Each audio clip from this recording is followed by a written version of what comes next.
ఈరోజు మనకి ఆత్మజ్ఞానాన్ని అందించడానికి విచ్చేశారండి బంటుమిల్లి నుండి నాగమణి మేడం గారు. మేడం గారిని వేదిక మీదకి ఆహ్వానించుకుందాం కరతాల ధ్వనులతో ఒకసారి గట్టిగా.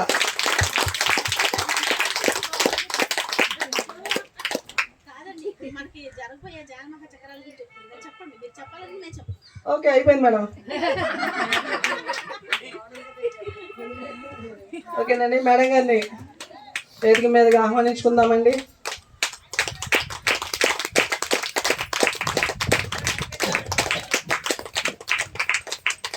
మేము ధ్యానంలోకి వచ్చిన కొత్తలో మేడం గారు బంటుమిల్లులో ఎంతో అద్భుతంగా సర్వీస్ చేసేవాళ్ళు. ఎంతో అద్భుతంగా సర్వీస్ చేసేవారు. మేము అప్పుడు చూసుకుని అనుకునేవాళ్ళని, నేనైతే ఎంతో దమ్ముగా చెప్పేవాళ్ళు శాఖ ర్యాలీ స్లోగన్స్ ఈ మేడం గారు లాగా చెప్పాలని. అప్పుడు మేము ధ్యానంలోకి వచ్చిన కొత్త. మేడం గారు మచిలీపట్నంలో కొంతకాలం ఉన్నారండి. ఇక్కడ కూడా ఎంతో అద్భుతమైనటువంటి వర్క్స్ చేశారు. మేడం గారికి ఒకసారి గట్టిగా క్లాస్ కొడుతూ మేడం గారిని క్లాస్ ప్రారంభించవలసిందిగా కోరుతున్నాను. Thank you, thank you, thank you.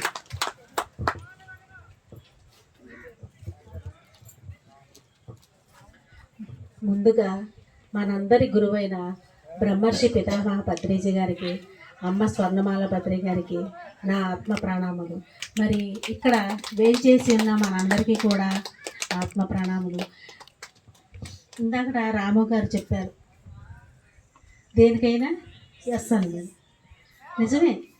అసలు ఆయన సడన్గా ఫోన్ చేసి పొద్దున్న మా వారికి టిఫిన్ పెడుతున్నాం, మేడం మీరు ఇట్లా రావాలండి గోశాలకి అనుభవాలు చెప్పాలి అన్నారు. సార్ నాకు ఏమున్నాయి సార్, నాకు ఏమొచ్చు చెప్పడం, నాకు అసలు ఏమీ రాదు కదా, మీరు ఎలా చెప్తున్నారంటే మీకు ఏదొస్తే అదే చెప్పండి మేడం అన్నారు.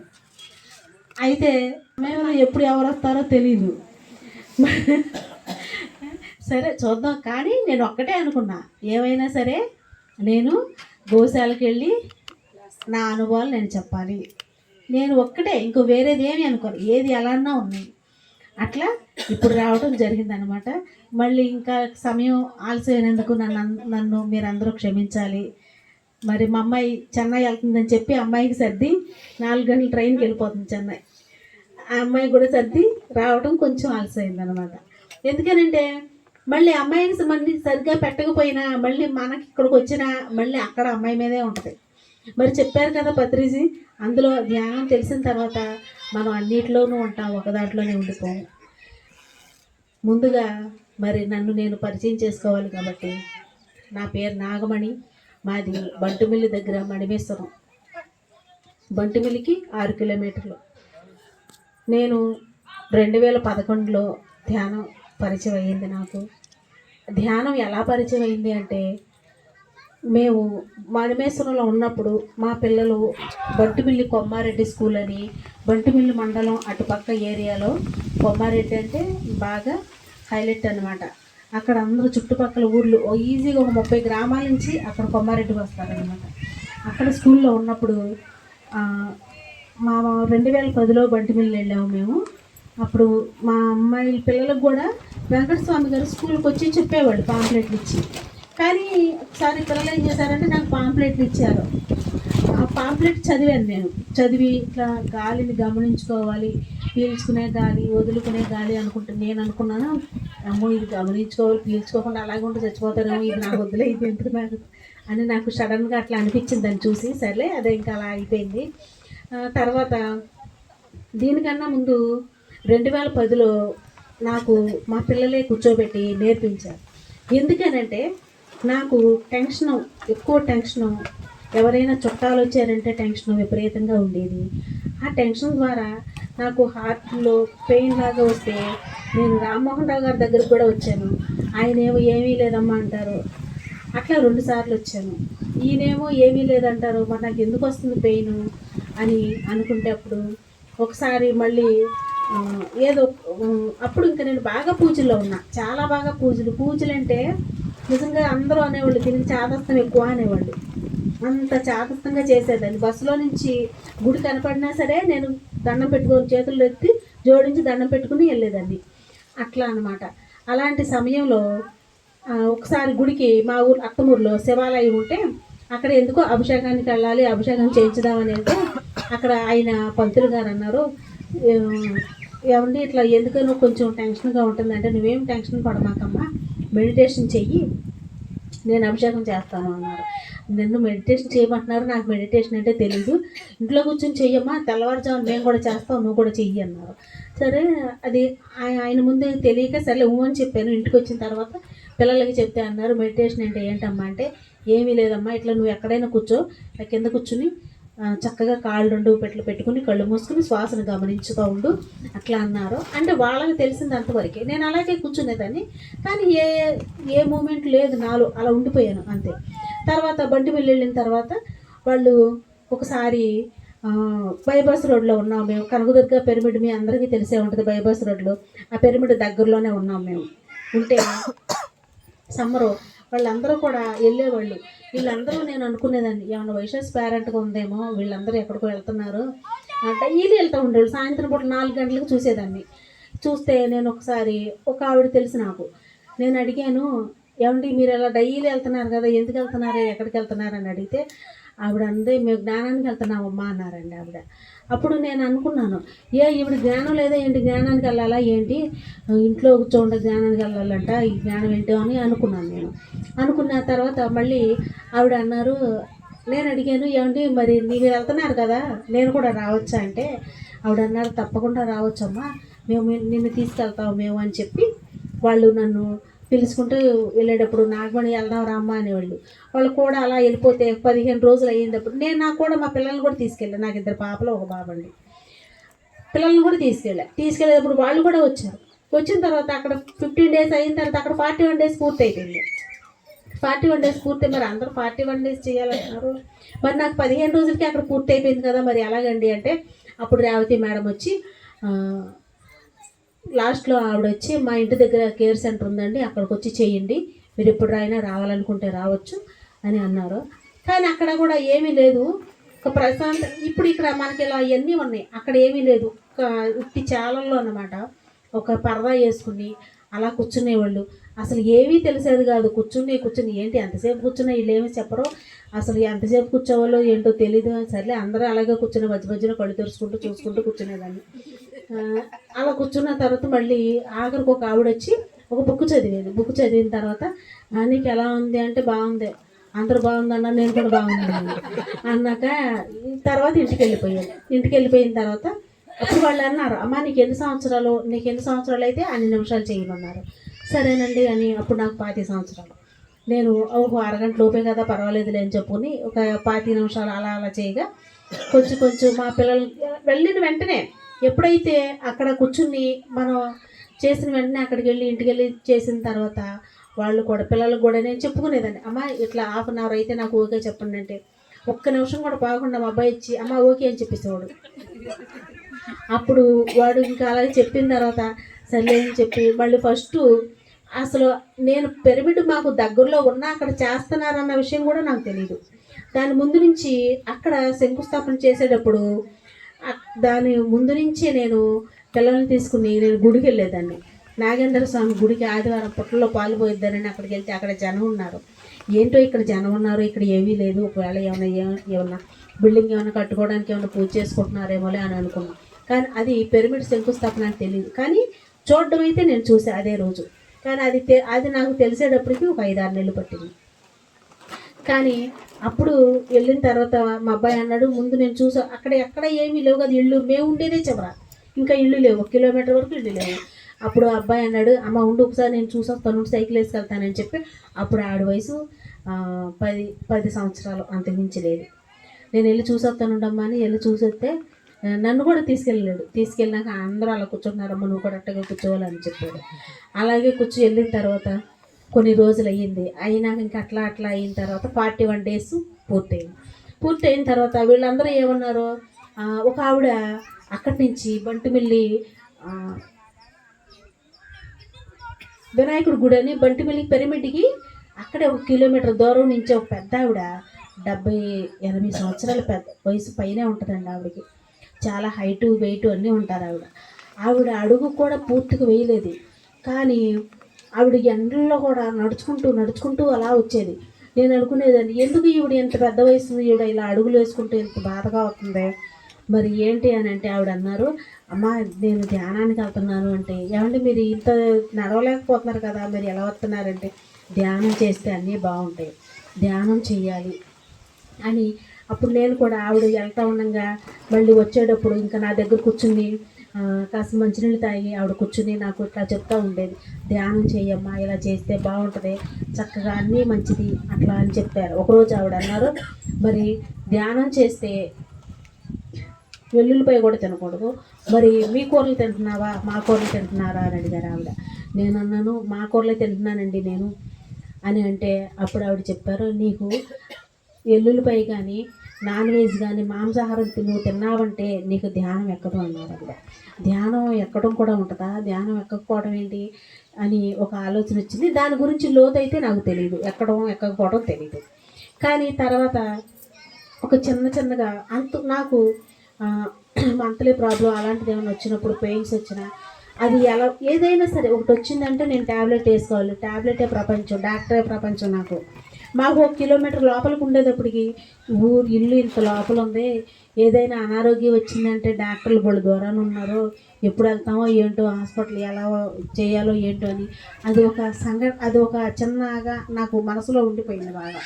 ఎందుకంటే ఒకసారి మా చిన్నమ్మాయికి కిడ్నీలో రాళ్ళు వచ్చినప్పుడు బాగా పిల్ల బాధపడిపోయి ఊక ఏడుస్తూ ఉంటే రాత్రి 10, 9:30 ఆ టైంకి డాక్టర్ దగ్గర తీసుకెళ్తే ఆయన తలుపులు కూడా తీయట్లే, అసలు తలుపులు కొట్టిన తలుపులు తీయట్లే. నాకు అప్పుడు అనిపించింది, ఇంత లోపల కదా, మరి ఏంటో దీనికి ఇట్లా జరిగింది అని అనిపిస్తే, తర్వాత వేరే డాక్టర్ చూశాడు, ఇంకా అది వేరే సంగతి. ఎప్పుడైతే ధ్యానం చేసుకుంటూ మొదలుపెట్టామో అప్పటి నుంచి ధ్యానం సర్వరోగ నివారణి, ధ్యానం సకల భోగహారిణి, ధ్యానం సత్యజ్ఞాన ప్రసాదిని అన్న తర్వాత ధ్యానం చేయడం ద్వారా తలనొప్పి నుంచి క్యాన్సర్ వరకు తగ్గుతుంది అంటే అందుకు ఉదాహరణ నేనే. ఎప్పుడో మనం ఎన్నో చెప్తూ ఉంటాం, అలా చెప్పగా ఇట్లా కొంత తర్వాత ఒకసారి ఇలా జరిగిన తర్వాత మా 41 days అయిపోయిన తర్వాత ఇంకా మీరు తినాలి అని చెప్పలేదు, తినకూడదు అని చెప్పలేదు. కానీ ఒక ఆవిడ అన్నారు, మరి మీరు తింటున్నారా అమ్మా అన్నారు. అంటే 41 days తర్వాత నేను ఇంటికి వచ్చిన తర్వాత మా వారితో అన్నాను, ఏమంటే ఇలా తినకూడదంట, తినకుండా ఉంటే బాగుంటుందంట అంటే ఆయన అన్నారు, నువ్వేగా ఎక్కువ తింటావు, నీ ఇష్టం, నన్ను అడుగుతావే అని అన్నారు. నిజానికి నేనే ఎక్కువ తింటాను. అలా చేసి తర్వాత అప్పుడు ఒక మేడం అన్నారు, సంకల్పం అనేది ఉంటే నువ్వు ఖచ్చితంగా నువ్వు మానేస్తావమ్మా అన్నారు. కానీ అప్పటి వరకు నాకు తెలీదు అసలు తినకూడదు అని. ఒక మేడం ఒక క్లాస్లో చెప్పారు, నీచమైంది తినకూడదు అని. ఓ నీచమైంది అయితే ఎందుకులే అని చెప్పి ఇంకప్పటి నుంచి నేను ఇంకా మానేసి ఇంట్లో పిల్లలు కూడా అసలు చిన్నప్పటి నుంచి తినేవాళ్ళు కాదు, నేనే బలవంతంగా పెట్టేదాన్ని, బలం అని చెప్పి. మరి నిజానికి అప్పుడు నాకు చూడండి, మన పెద్దవాళ్ళు ఎలా చెప్తే అలాగే ఉంటాం, మనకంటూ ఒక ఆలోచన ఉండేది కాదు. అంటే గుడ్డెద్దెలు చేలో పడినట్టుగా అందరూ తింటున్నారు, అందరూ పెడుతున్నారు, బలం అంటే మనం పెడుతున్నాం. అలా జరిగింది. ఎప్పుడైతే అలా జరిగిందో ఒకసారి నేను గమనించుకున్నాను, మరి నిజమే కదా, మరి మాంసాహారం బలమైతే మరి ఇట్లా అనారోగ్యాలు రాకూడదు, మరి ఎంతో ఇదిగా ఉండాలి, మరి ఆనందం ఉండాలి, ఆరోగ్యం ఉండాలి. మరి ఏమీ లేవు కదా.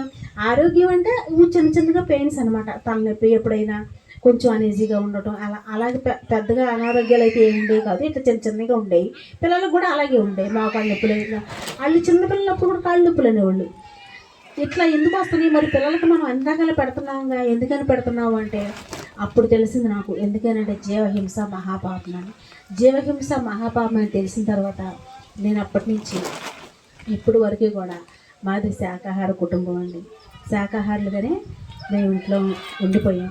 పిల్లలు కానీ ఎవరు కానీ నేను ఇంట్లో వండటం కూడా నేను మానేశాను. 2013లో తర్వాత తెలిసింది, ఏంటి గిన్నెలు కూడా మార్చేసుకోవాలి, గిన్నెలు కూడా అలా తినకూడదు అని చెప్పి తెలిసిన తర్వాత 2013లో కూడా నేను గిన్నెలు కూడా ఇంట్లో మార్చేసుకుని చక్కగా మళ్ళీ వేరే కొత్త గిన్నెలు తీసుకున్నాను అనమాట. ఎందుకంటే ఏ మాస్టర్ వచ్చినా మన ఇంట్లో భోజనం చేయొచ్చు, మనకు కూడా హ్యాపీగా ఉంటుంది అని చెప్పి అట్లాగే సామాను అన్నీ మార్చేసి నేను మళ్ళీ కొత్త సామాను కూడా తీసుకున్నాను. తర్వాత ఇట్లా నాకు ఇంకా అప్పుడు ఎప్పుడైతే నేను డాక్టర్ల ద్వారా ఎలా తెలుసుకున్నానో, నేను ధ్యానం చేసుకుంటూ మొదలుపెట్టాను. ఆ ధ్యానం ద్వారా నేను డాక్టర్ల దగ్గరికి వెళ్ళటం లేదు, ట్యాబ్లెట్లు వేసుకోవటం లేదు. ఇవన్నీ కూడా నాకు తెలియకుండానే దూరం అయిపోయింది. ఎందుకనంటే ధ్యానం చేయటం, మళ్ళీ రేవతి మేడం, బంటుమిల్లి రేవతి మేడం, వెంకటస్వామి గారు వీళ్ళు చెప్పేవాళ్ళు, ఏమండి నేను అక్కడికి వెళ్తున్నాను, మరి మీరు వస్తారంటే నేను కూడా ప్రచారానికి బాగా వెళ్ళేదాన్ని. అప్పుడు పిల్లలు స్కూల్కి వెళ్ళిపోయి వెంటనే సాయంత్రం పూట్ల పిల్లలు వచ్చేటప్పటికి ఇంటికి వచ్చేసేదాన్ని. అలా చూసుకుని ఒక్క రోజును కూడా నేను ఇంటి దగ్గర ఉండేదాన్ని కాదు. ఎందుకనంటే చెయ్యాలి. అప్పుడు తెలిసింది సత్యం, మనం చెయ్యాలి, భూమి మీదకే మనం ప్రచారం చేయడానికే వచ్చాము అని ఎప్పుడైతే అలా తెలిసిందో అలా చేస్తూ ఉండేదాన్ని అనమాట. అలా చేసిన తర్వాత కొన్ని సంవత్సరాలకు మళ్ళీ 2015లో మా ఊరు మళ్ళీ మేము కొత్తగా ఇల్లు కట్టుకుంటే మాది మణిమేశ్వరం, బంటిమిల్లి నుంచి మణిమేశ్వరం మేము వచ్చేసామండి. వచ్చేసిన తర్వాత అక్కడ ఒకసారి అత్తమూరు అనే ఆ గ్రామంలో, ఇప్పుడు అత్తమూరులో పిరమిడ్ కూడా ఉందండి, దత్తాత్రేయ పిరమిడ్ ధ్యాన మందిరం. అక్కడ ఆ పిరమిడ్ దగ్గరలోనే చాలామంది ఉండేవాళ్ళు. అయితే ఇక్కడ మా ఇంటికి 1 కిలోమీటర్ దూరం కాబట్టి నేను శుక్రవారం గుడికి అని చెప్పి, అమ్మవారి గుడికి అని చెప్పి వెళ్ళి ఒక కొబ్బరికాయ పాంప్లెట్లు పెట్టుకుని అందులో నేను గుడికి వెళ్ళి కొబ్బరికాయ అమ్మవారికి ఇచ్చేసి అక్కడ పాంప్లెట్లు ఆ చుట్టుపక్కల ఉన్న వాళ్ళందరికీ ఇచ్చి, అక్కడ ఆర్ఎంపీ డాక్టర్ గారు ఉన్నారండి, ఆయనే మళ్ళీ గుళ్ళో పంతులు గారు కూడా. వాళ్ళేంటో మరి ఒకసారి ఒకళ్ళు ఉంటారంట. ఆయనే పంతులు గారు, ఆయనే డాక్టర్. అయితే అప్పుడు నేను అన్నా, ఏమండి మరి ఇట్లా నేను చెప్పాలి అనుకుంటున్నాను, పాంప్లెట్ ఇస్తే బాగుంటుంది, ఎవరికి ఇవ్వమంటారు ఏంటి అంటే ఆయన అన్నారు, అమ్మ ఇక్కడ చుట్టుపక్కల ఉన్నారు, వాళ్ళకి వెళ్ళి పిలువు వస్తారు అని చెప్పారు. అట్లా చుట్టుపక్కల అందరికీ ఇచ్చి పాంప్లెట్లు ఇచ్చి వచ్చిన తర్వాత ఆయన ఏం చేశారు, గుళ్ళో ఆయనే కదా ఇచ్చేది, నాకు మైక్ ఇచ్చారు. నాకు మైక్ ఇచ్చిన తర్వాత కొంచెం ఆ గుడికి కొంచెం దూరంలో మా బావగారి షాప్ అనమాట. అమ్మో ఈయనుంటే మళ్ళీ ఇంటికి వచ్చింది అని వద్దులేండి అంటే, కాదమ్మా చెప్పు నువ్వు అని అన్నారు.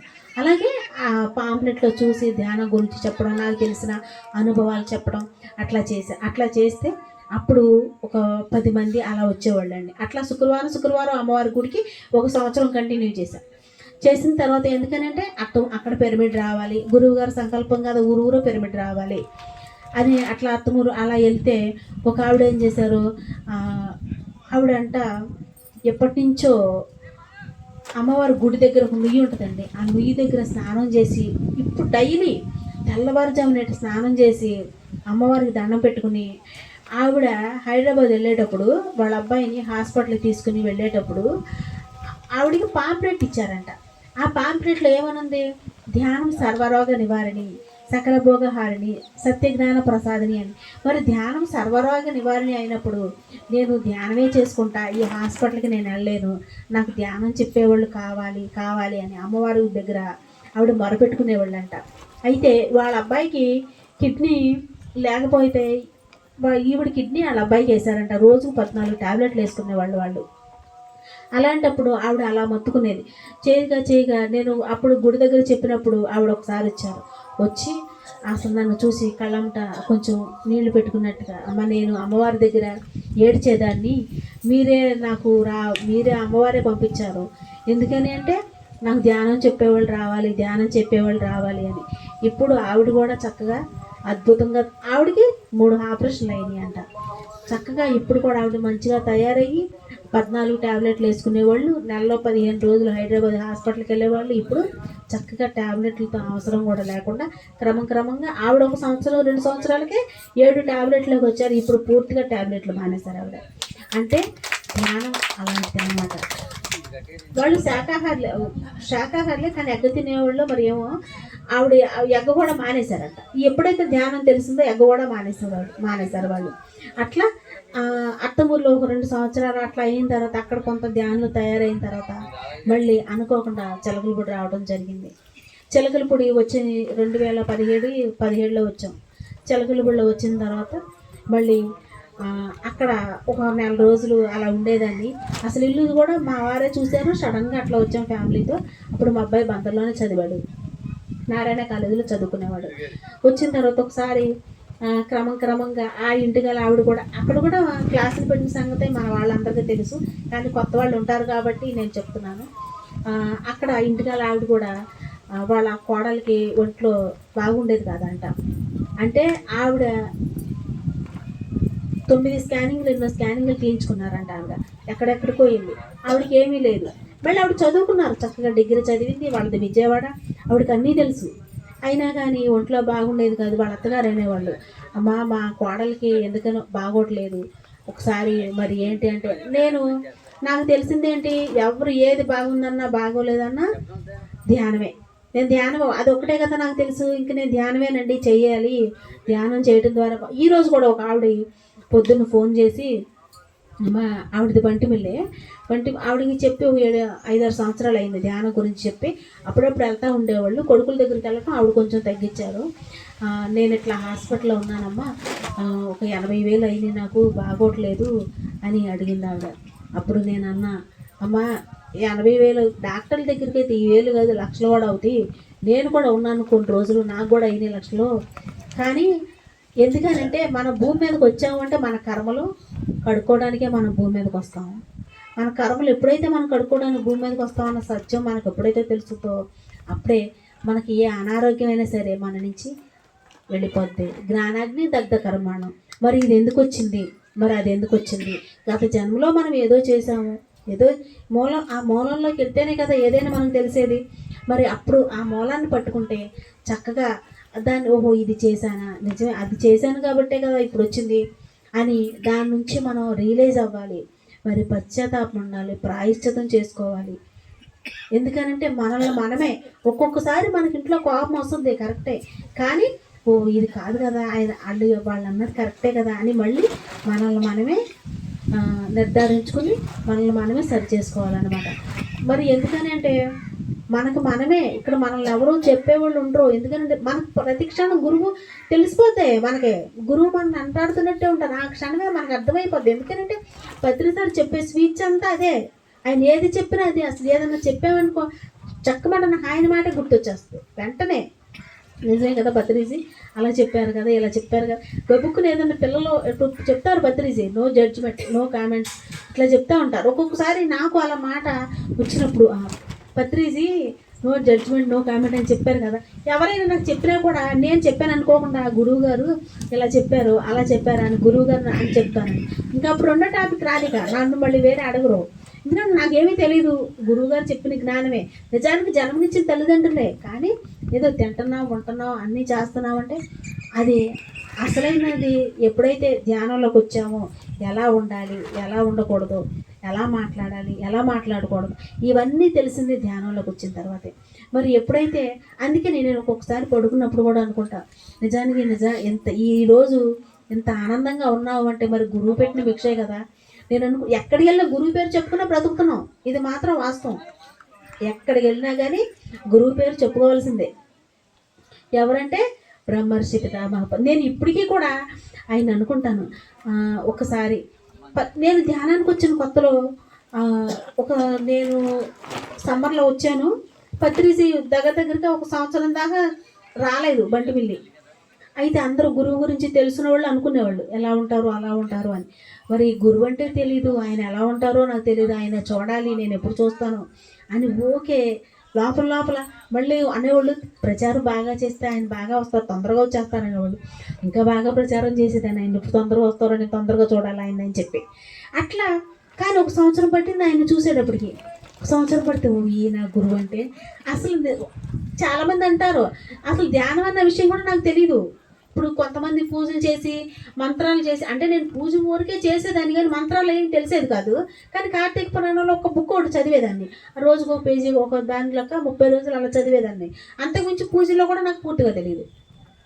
నేను ఒకసారి మేడంని అడిగా, మేడం మీరు అన్నీ చూసుకుంటున్నారు కదా, మీరు చక్కగా అన్ని లలిత సహస్రనామాలు, విష్ణు పురాణం ఇవన్నీ చదువుతున్నారు కదా, మరి నేను అవి చదవలేదు, నాకు అవి రావంటే అప్పుడు ఆ మేడం అన్నారు, మీకు అవి అక్కర్లేకుండానే మీరు డైరెక్ట్గా ధ్యానంలోకి వచ్చేసారు, ఇంకా అవన్నీ ఎందుకు మీకు, ఇంకా అవన్నీ అయిపోయినాయి, ఎన్నో పట్టుకుంటేనే కదా అవన్నీ వచ్చేది, ఏం అక్కర్లేదండి అని అన్నారు.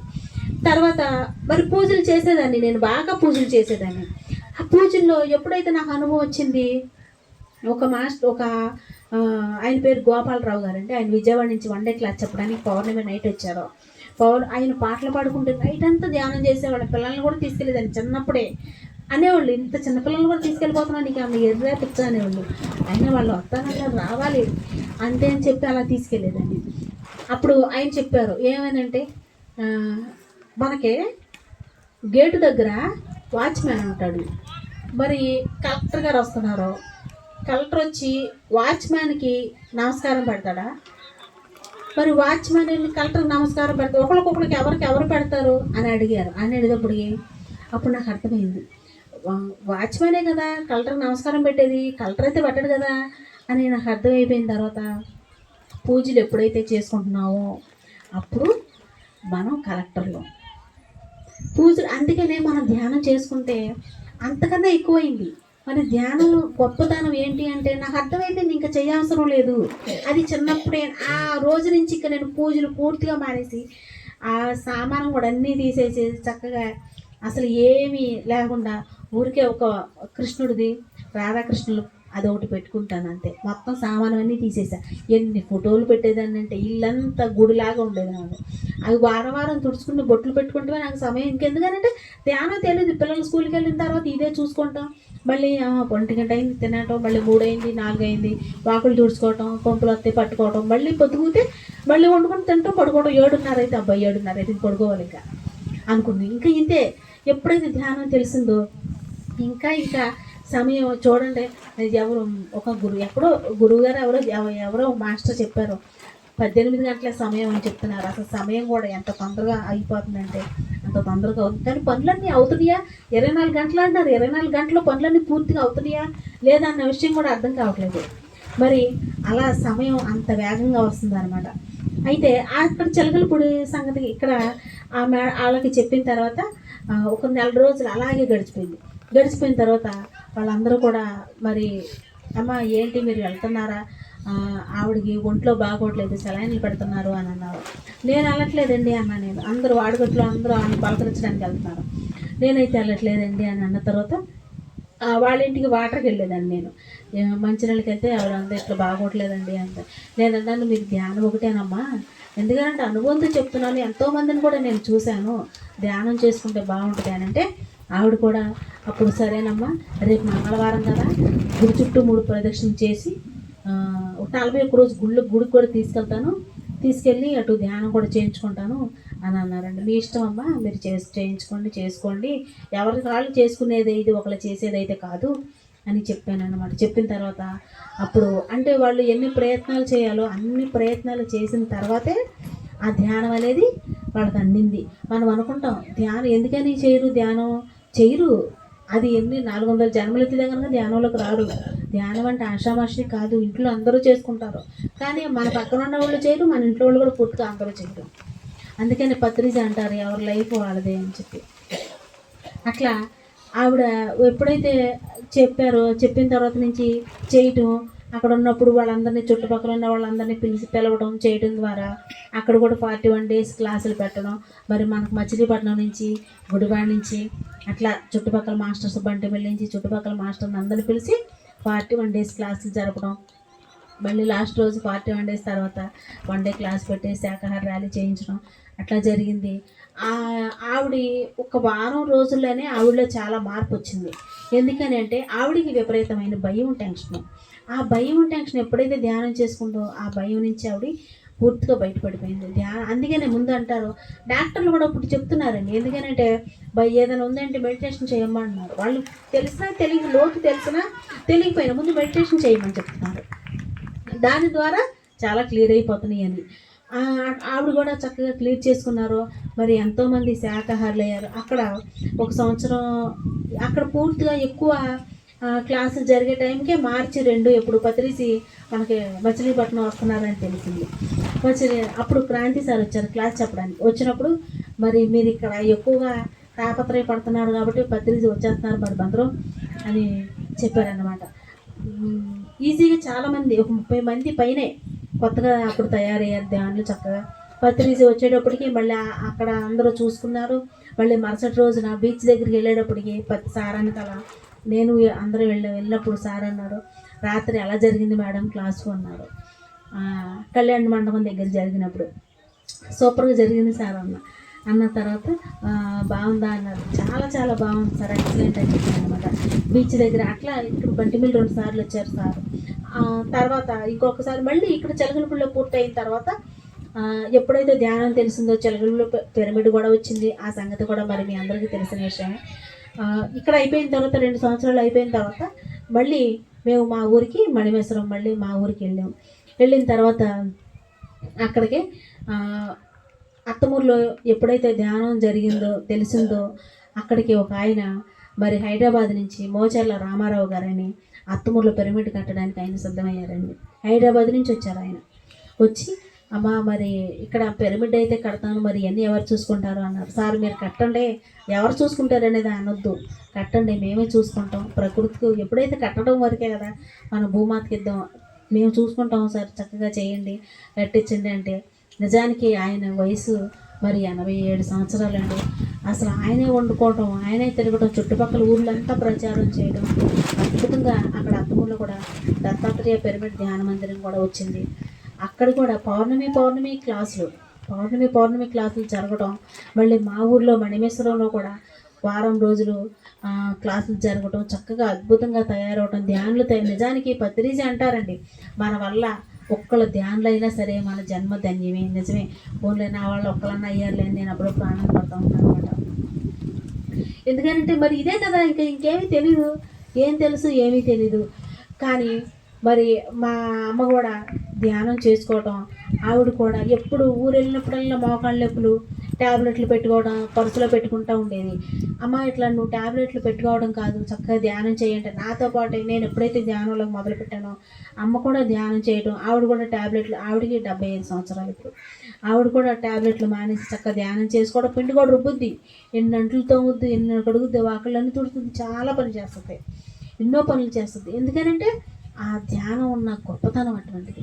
అందుకనే ధ్యానం పత్రిజీ అంటారు, కూర్చోండి అని. కూర్చోవాలి ఎప్పుడంటే మనకి అంత సమయం కేటాయించితే అంత సమయం కూర్చోవాలి. ఏ సమయం అయినా సరే, అర్ధరాత్రి అయినా కానీ అపరాత్రి అయినా కానీ కూర్చోవాలి. అంతే మనకి అర్థమైపోద్ది. ఇప్పుడు ఇక్కడ పని అయిపోయింది కదా, ఇప్పుడు ఇంట్లోనే ఉంటాం, పిల్లలు వాళ్ళ పనులు వాళ్ళు చూసుకున్నారు, సరే ఇక్కడ అయిపోయింది కదా, ఇప్పుడు ఒక అరగంట సేపు నేను కూర్చుంటా అని చెప్పి వాళ్ళ దగ్గర నుంచి యువతకు వచ్చేసి ధ్యానంలో కూర్చోవాలి. ఎందుకంటే ఎప్పుడు అంతసేపు అక్కడే ఉంటా, ఇంకా అలాగే ఉంటుంది. అదే ఒక మాట ఈ మాట అట్లా సరిపోద్ది. ఏదో అంటారు కదా జాగారం అన్నట్టుగా అలా జరిగిపోద్ది. అందుకనే ఎన్ని పనులు ఉన్నా సరే ధ్యానం మాత్రం అసలు మానకూడదు. మనం ధ్యానం, సజ్జన సాంగత్యం, స్వాధ్యాయం, ఒక్క పేజీ అయినా కొంచెమైనా ఎంత బిజీగా కానీ పడుకున్నాను నేను. అందుకని ఒక బుక్తో అలా పడుకునేది ఒకటి దగ్గర పెట్టుకుంటాను, తల దగ్గర ఒక్క పేజీ అయినా చదివి పడుకుంటాను అన్నమాట. నేను ఆ 3 మనకి ఉండాలి. సజ్జన సాంగత్యం తర్వాత మళ్ళీ ఎక్కడ క్లాసులు జరిగినా నేను వెళ్ళకపోయినా సరే నేను చెప్తూ ఉంటాను అనమాట. అక్కడ క్లాసులు జరిగినాయి, మీరు వెళ్తూ ఉండండి, చేస్తూ ఉండండి, ఇక్కడ జరుగుతున్నాయి, బాగుంటాయి, వెళ్ళండి అని అందరికీ అట్లా చెప్తాం. తుమ్మిళ్ళలో కూడా మంచిగా మాస్టర్లు తయారయ్యారు, వాళ్ళు కూడా ఎన్నో చోట్ల అద్భుతంగా. ఏమండి మీరు వచ్చినప్పుడు మీరు రండి ఇక్కడికి చెప్పండి. ఒక ఆవిడకి వెన్నుపూసలో డిస్క్ ఏదో అరిగిపోయినాయి అంటే, వెన్నుపూసలో అరిగిపోతే చక్కగా మీరు ధ్యానం చేయండి అమ్మా అని చెప్పి ఒకసారి ఆటోలో వచ్చినప్పుడు ఆవిడ చక్కగా ధ్యానం చేసి, ఆవిడ శివుడు భక్తురాలు అంటే, ఏమంటే నేను శివుడు పూజ చేసుకుంటానండి అంటే, చేసుకోమని ఏ పూజ అయినా చెయ్యి కానీ ధ్యానం మానద్దు, ధ్యానం చెయ్యి అంటే ఆవిడకి ధ్యానంలో అసలు ఎంతో కలిసి వచ్చిందంట, ఎంతో లాభం అంట. ఆవిడ మిషన్ కూడా నెలకు 30,000 రూపాయలు సంపాదించింది ఆవిడ మిషన్ మీద. నాకు ఇట్లా ఉందండి, నాకు ధ్యానం ద్వారా బాగుందండి. మరి మా మిషన్ దగ్గర టైలరింగ్ ఆవిడ నేర్పిస్తుంది పిల్లలకు కూడా, ధ్యానం ద్వారా నేర్పించడం నాకు అంతా బాగుందండి, పిల్లలకు కూడా నేర్పిస్తున్నాను అట్లా. మరి వాళ్ళ చూడండి ఎక్కడ చూసినా ధ్యానమే, ఏ పక్క చూసినా ధ్యానం. ఎప్పుడు నా బ్యాగ్లో పాంప్లెట్లు ఉంటాయి. మా వారు అంటారు ఎక్కడికి వెళ్ళినా ఇదే పని నీకు అంటూ ఉంటారు. ఆయన ఉన్నప్పుడు ఏమో ఆయన అటు ఇటు వెళ్ళినప్పుడు ఇస్తూ ఉంటా ఎప్పుడైనా సరే. ఆయన అంటారు, ఆయన అనటంలో కరెక్టే, అందుకంటే మన డిజైన్ కదా, ఆయన అలాగే అంటారు. కానీ మనం వచ్చిన పని వేరు కదా, అందుకని వాళ్ళని ఇబ్బంది పెట్టుకోకుండా, మనం నచ్చుకోకుండా, మనల్ని మనం చూసుకుంటూ, మనం ధ్యానం చేసుకుంటూ, మన ప్రచారాల్లో ఉంటూ ఇట్లా ఇంతవరకు మరి సాగుతుంది. తర్వాత మళ్ళీ ఇక్కడి నుంచి బందర్ నుంచి మళ్ళీ బంటిమిల్లి వెళ్ళాము. మళ్ళీ బంటిమిల్లి వెళ్తే నాకేంటి వెళ్ళారు వచ్చారు అనుకుంటారు, మళ్ళీ బంటిమిల్లే వచ్చాను నేను అని కొన్ని రోజులు ఇంట్లో నుంచి బయటికి రాలేదు నేను. అప్పుడు ఒక మేడం అన్నారు, మీరు ఇలా కాదండి, ఏదో వెళ్ళారో వచ్చారా అని ఎవరు అనుకోరు మిమ్మల్ని, మీరు అది లోపల నుంచి తీసేయండి, కాదులేండి అందరూ చూసిన మొహాలకి మళ్ళీ ఇక్కడికి వచ్చారు. ఏదైనా కొత్త ఊరని వెళ్తే శుభ్రంగా పాంప్లెట్లు బ్యాగులు అన్నీ వేసుకుని వెళ్తూ ఉండేదాన్ని. ఇక్కడ ఇంకెవరికి చెప్తాను, సైలెంట్గా ఇంట్లో కూర్చోవాలి. అన్ని రోజులు అలా ఉన్న తర్వాత ఒక ఆయన అన్నారు ఇంటింటా ధ్యానం పెట్టండి అని. అవును సరే ఇదేదో బాగానే ఉంది కదా ఇంటింటా ధ్యానం అని చెప్పి ఇంకా కాలనీలు చాలా బంటిమిల్లు కూడా చాలా పెద్ద గ్రామమేనండి, కాలనీలు ఉన్నాయి. అలా కాలనీలు చెప్పుకుంటూ ఇంటింటా ధ్యానం పెట్టుకుంటూ చెప్పుకుంటూ మధ్యాహ్నం పూట అనమాట 2 to 4 అలా పెట్టుకుంటూ వెళ్తే 80 ఇళ్ళు చెప్పేటప్పటికి కరోనా వచ్చిందండి. 80 ఇళ్ళు అయింది. పత్రిసి చిలకలు పొడి వచ్చారు. చిలకలు పొడి వచ్చిన పాండురంగ సంఘంలో అప్పుడు జరిగింది అనమాట క్లాసు. అప్పుడు నేను చెప్పాను పత్రి ఏం చేస్తున్నారు మేడం ఏంటి అంటే ఏం లేదు సార్ అంతా బాగున్నాయి, ఇట్లా నేను బంటిమిల్లో ఉంటున్నానండి, ఇట్లా చిలకలపూడిలో ఉన్నాను, ఇలా జరిగింది. మళ్ళీ చిలకలపూడిలో ఉన్నప్పుడు ఆశ్రమంలో కూడా క్లాసులు జరిగింది. ఇక్కడ మన మాస్టర్లు కూడా చాలామంది వెళ్ళేవాళ్ళు వారం వారం. మళ్ళీ బీచ్ దగ్గర క్లాసులు జరిగినప్పుడు కూడా అక్కడ హాఫ్ డే జరిగినప్పుడు పొద్దున్న పూట్ల 10 to 12 వరకు ఆశ్రమంలో జరిగేది. మధ్యాహ్నం 2 to మళ్ళీ 2 to 5 బీచ్ దగ్గర జరిగాయి. ఈ మధ్యలో అట్లా జరిగేది అనమాట. 1 day క్లాస్గా సరిపోయేది. మళ్ళీ మాస్టర్లు ఎవరైనా మన ఇంటి దగ్గరకు వచ్చి భోజనాలు చేయటం కానీ లేదంటే బీచ్ దగ్గరికి వెళ్ళి అక్కడ తినడం ఎట్లా అన్నదండి 1 day క్లాస్. ఆశ్రమంలో వాళ్ళు కూడా చాలా హ్యాపీగా ఫీల్ అయ్యారు. నేను మాస్టర్లు అందరినీ ఎందుకనంటే వాళ్ళు అలా బాధగా ఏదో అన్నీ వదిలేసుకుని వచ్చాము, అందరినీ వదిలేసుకుని వచ్చాము అనే ఆ బాధ వాళ్ళకి ఉండకుండా ఆనందంగా ఉండాలని చెప్పి వాళ్ళందరికీ ఇప్పిస్తూ ఉంటే వాళ్ళు కూడా అనుకునేవాళ్ళంట. వాళ్ళు చూడడానికి వాళ్ళ కొడుకులు కోడళ్ళు వాళ్ళ చుట్టాలు వాళ్ళు వచ్చినప్పుడు అమ్మ మీరేంటి అలా ఉన్నారు అంటే ఇక్కడ ధ్యానం కూడా జరుగుతుంది, బాగున్నాయమ్మా, మేము చాలా హ్యాపీగా ఉన్నామని చెప్పేవాళ్ళు. వాళ్ళు చెప్పిన తర్వాత అక్కడ ఒక పిరమిడ్ కూడా మా అబ్బాయి బర్త్డేకి అక్కడ ఒకటి 2x2 పిరమిడ్ తీసుకెళ్ళి అక్కడ ఆశ్రమంలో కూడా కట్టించాను నేను. కట్టించి వాళ్ళు చక్కగా ధ్యానం చేసుకోవటం, ధైర్యం, ఒక మానసిక ప్రశాంతత, ఎందుకో వాళ్ళలో ఎన్నో తెలియని వెల్తి. ధ్యానం ఎప్పుడైతే మనం చేస్తామో ఆ వెల్తి అనేది తీరిపోయిద్ది అనమాట. మనకే ఉంటాయి అన్నీ ఉన్నాయి కదా, అయినా మనలో లోపం ఏంటి అని మనం ఎప్పుడైతే అనుకుంటామో ఆ ధ్యానం చేసినప్పుడు ఆ వెల్తి అనేది పూర్తి అయిపోద్ది అనమాట. ఇట్లా జరిగినాక 80 ఇట్లా జరిగిన తర్వాత మళ్ళీ మా ఊరు వచ్చాము. మళ్ళీ బంటిమిల్ నుంచి మళ్ళీ మా ఊరు వచ్చాము. మళ్ళీ మా ఊరు వచ్చినా కూడా అంతే, వెళ్ళారు వచ్చారు, అక్కడికి వెళ్ళింది ఇక్కడ తిరిగింది, ఆ ఊరు తిరిగింది ఈ ఊరు తిరిగింది, మళ్ళీ వచ్చింది అని చెప్పి మా అత్తగారు ఏంటో ఇలా అంటారు ఇది అనుకుంటుందండి. అంటే మనకి ఈ విషయాలు మనం బయట వాళ్ళకి చెప్పాము, ధ్యానులుగా చెప్పు ఏమండి ఎలా అంటున్నారంటే అనుకోనండి మనం తిరగటానికే వచ్చాము తిరుగుతున్నాము అని అన్నారు ఆవిడ. అట్లా ఇంకా మా వారు అంటారు అసలు నిన్ను వదిలేస్తే ఎన్ని రోజులైనా తిరుగుతూ ఉంటా అనుకుంటాము.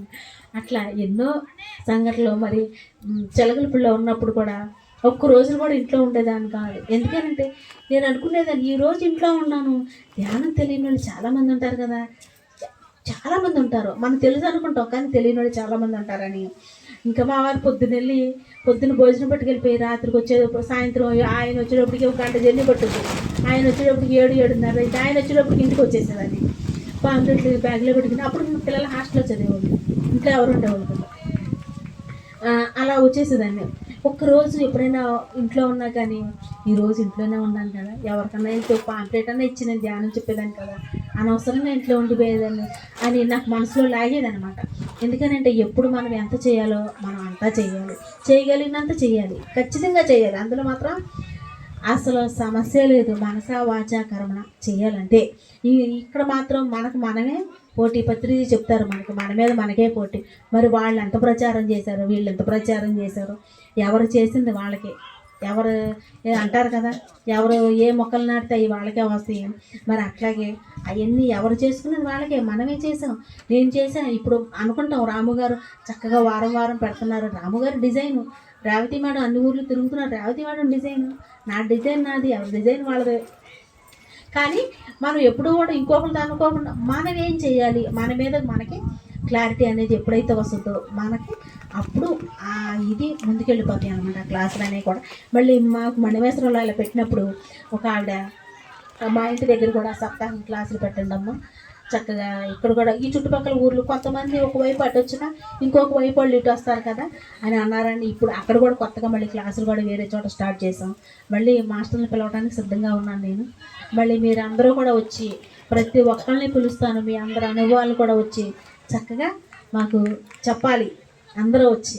ఎందుకంటే మరి ఎప్పుడైతే పంచిందే కదా పెంచబడుద్ది, మనం వినటమే కాదు మనకి ఏదైతే ఇప్పుడు నాకు ఏమీ తెలీదు, ఏదో చదువుతున్నాను అంతే, ఏం చదువుతున్నానో తెలీదు చెప్తే అట్లాగే మనకు తెలిసిందే ఏది మన సార్ చెప్తారు కదా, ఏ తెలిస్తే ఏ, బి తెలిస్తే బి, వాళ్ళు అన్ని సంవత్సరాలు వచ్చింది, వీళ్ళు ఎన్ని సంవత్సరాలు అయితే ఏంటి, చేయాల్సింది జ్ఞానమే, చెప్పాల్సింది చెప్పాలంతే.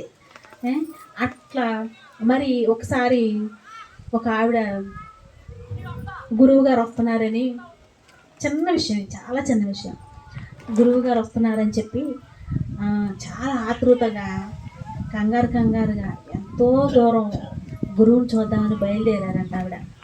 బయలుదేరేటప్పటికి అక్కడ అంతా చుట్టూ జనం కమ్మేశారంట. ఆ గురువుని చూడడానికి కూడా ఈవిడికి లేదు. అరే నేను ఎంతో గురువుని చూడడానికి వెళ్తున్నాను, వీళ్ళందరూ నాకు అసలు గురువు కనపడతారేమో అనుకుంటే కనపడట్లేదు, జనం చుట్టుపక్కల అంతా కమ్మేశారు, నాకు అసలు ఆయన చూడడం కూడా నేను ఈ కళ్ళతో చూడలేనా అని ఆవిడ అనుకుంటూ వెళ్తా ఉండగా ఆయన హడావిడిలో జనంలో నుంచి తోచుకుంటూ బయటకు వచ్చేటప్పుడు తప్పుకోండి అని బయటకు వస్తున్నారంట అనేసి వెళ్ళిపోయారంట. అయితే ఈవిడ మాట ఏంటి, తప్పుకోండి అన్నమాట. ఇక ఈవిడ డైలీ తప్పుకోండి అని అంటున్నారంట. అదే ఒక మంత్రం లాగా. అంటే గురువుగారు ఇదే చెప్పారు కదా, తప్పుకోండి అని అలా అనేటప్పటికి మళ్ళీ ఒక పక్క వాళ్ళ ఊరికి మళ్ళీ అదే గురువుగారు వస్తున్నారంట. వస్తుంటే సార్ మీరు ఏమ్మా అంటే, మీరు అప్పుడు చెప్పారు కదండి తప్పుకోండి అని చెప్పారు కదా, నేను ఎప్పుడు తప్పుకోమని చెబుతున్నాను అందరికీను, అప్పటి నుంచి తప్పుకోండి అంటున్నాను అని అంటే, ఆ తప్పుకో అనే మాట ఎన్నో సమస్యలు తప్పుకున్నాయి. ఎప్పుడైనా దాని నుంచి ఎన్నో తప్పుకుంటూ ఉంటాం మనం. తప్పుకోండి. ఒక మేడం అన్నారు, తప్పుకోండి అంటే ఏమైనా కానీ అది అనుభూతి. నేను కూడా ట్రై చేశాను, నాకు కూడా తప్పుకున్నా. ఎందుకంటే ముందు మనకు అనుభవ జ్ఞానం కదా, అందుకని ఒకసారి నేను కూడా ట్రై చేసే తప్పుకొని. అట్లాగే తర్వాత ఒకసారి మరి నాకు హెల్త్ ప్రాబ్లంతో నేను కూడా హాస్పిటల్లో ఉన్నాను. హాస్పిటల్లో ఉంటే ఒక 1 మంత్ ఉన్నాను. 1 మంత్ ఉన్న తర్వాత నాకు సర్జరీ జరిగింది. తర్వాత ఇంకా అలా జరిగినప్పుడు ఇదేంటి ఇన్ని రోజులు నేను ఇక్కడ హాస్పిటల్లో ఉండాలి అంటే కొంచెం అహం అనేది అప్పుడు బయటకు వస్తుంది. నేను ఇంత చేశాను, నేను ఇన్ని రోజులు హాస్పిటల్లో ఎందుకు ఉండాలి ఏంటి అనేది ఒక క్షణం నాకు వచ్చినప్పుడు నేను అనుకునేదాన్ని, ఏదో నేర్చుకోవాలి అంటారు మన మాస్టర్లు చాలామంది వినే ఉంటారు, ఏదో నేర్చుకోవాలి, ఏదో నేర్పిస్తుంది ప్రకృతి, నేర్చుకోవాలి, ఏమి నేర్పుతుందనే చూద్దాం, నేర్చుకుంటా, చేయాల్సిన ప్రచారం ఎక్కడున్న ప్రచారమే కదా చేసేది అని చెప్పి చక్కగా అక్కడ కూడా ఉన్నప్పుడు నేను ఆ పక్కన ఉన్న వాళ్ళందరికీ ధ్యానం గురించి చెప్పడం, వాళ్ళందరూ కూడా ఏంటమ్మా అంటే ఇట్లా చేయండి, బెడ్ల మీద ఉన్న వాళ్ళందరికీ ధ్యానం గురించి చేయండి. నేను హాస్పిటల్ కూడా ఒక క్యాప్ పెట్టుకెళ్ళి నేను తలకు కూడా క్యాప్ పెట్టుకునేదాన్ని. క్యాప్ పెట్టుకుంటే మా వారు ఎవరన్నా ఉన్నప్పుడు మాత్రం తీసేసేదాన్ని, ఆయన లేనప్పుడు మాత్రం క్యాప్ పెట్టుకుని హాస్పిటల్ అంతా తిరిగితే వాళ్ళందరూ నా ఇంకా చూసేవాళ్ళు. చూసి ఏంటమ్మా అంటే ఇలా పెట్టుకుంటే మంచిది. ఒక డాక్టర్ గారు అయితే సాయంత్రం పూట చెకప్కి వచ్చి ఒక 2-3 అలా వచ్చేవాళ్ళు. వచ్చి ఒక ఆయనకి మొత్తానికి కొంచెం ఐడియా ఉండే ఉంటుంది. ఆయన అయితే కొంచెం వెనక్కి తిరిగి చూస్తూ ఉండేవాడు.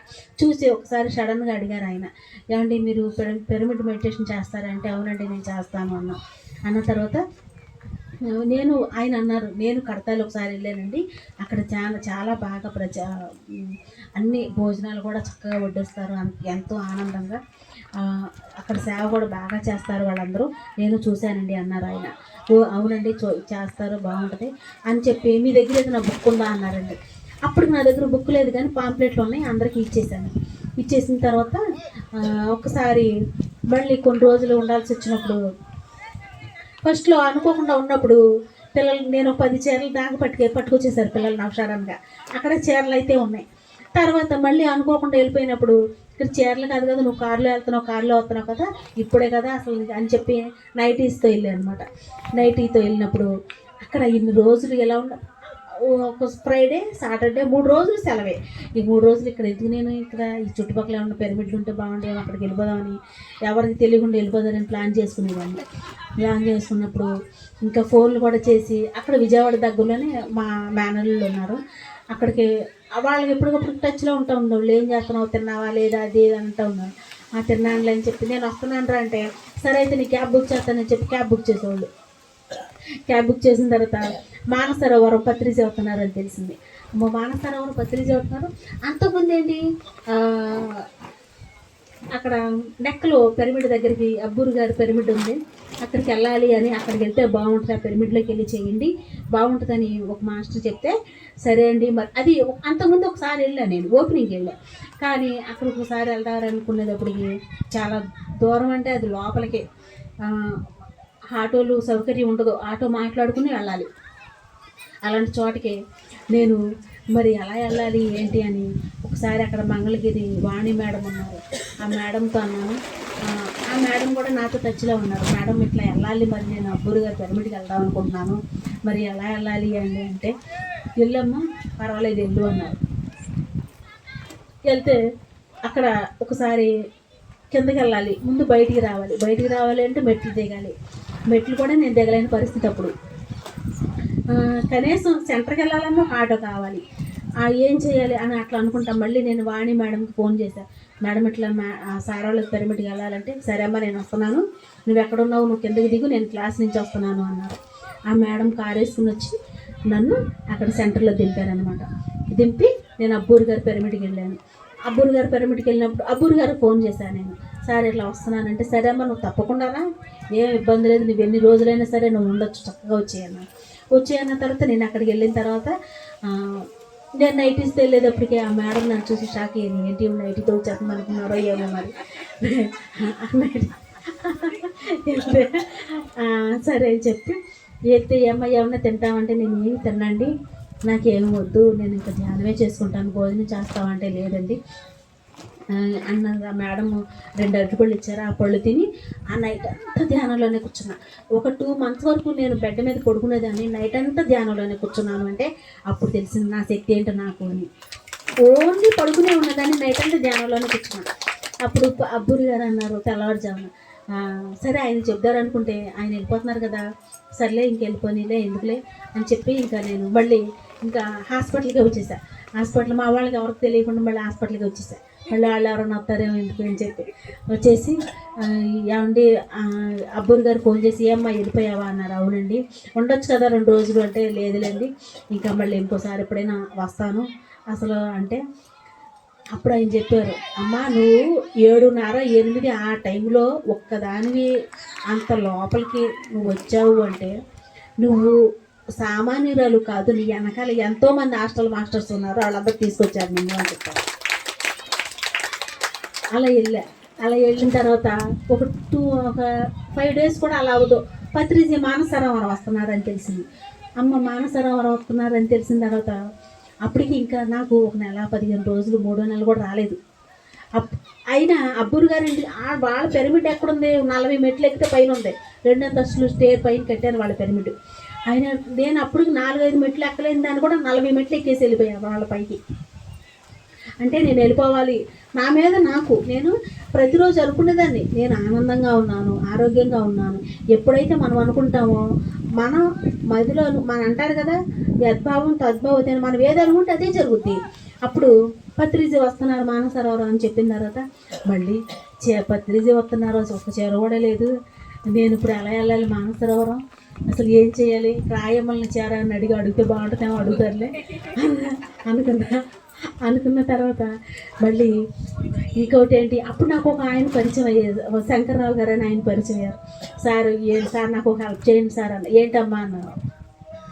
పత్రిజ మానసరోవరం వస్తున్నారండి, నేను నైటీతోనే ఉన్నాను సార్, నాకు శారీ కావాలి సార్ అన్న. నీ శారీ అయితే ఎవరో తెచ్చి పెడతారమ్మా, నీ బ్లౌజులు సరిపోవాలి కదా అన్నారు ఆయన. అప్పుడు నిజమే పాయింటే కదా అనిపించింది.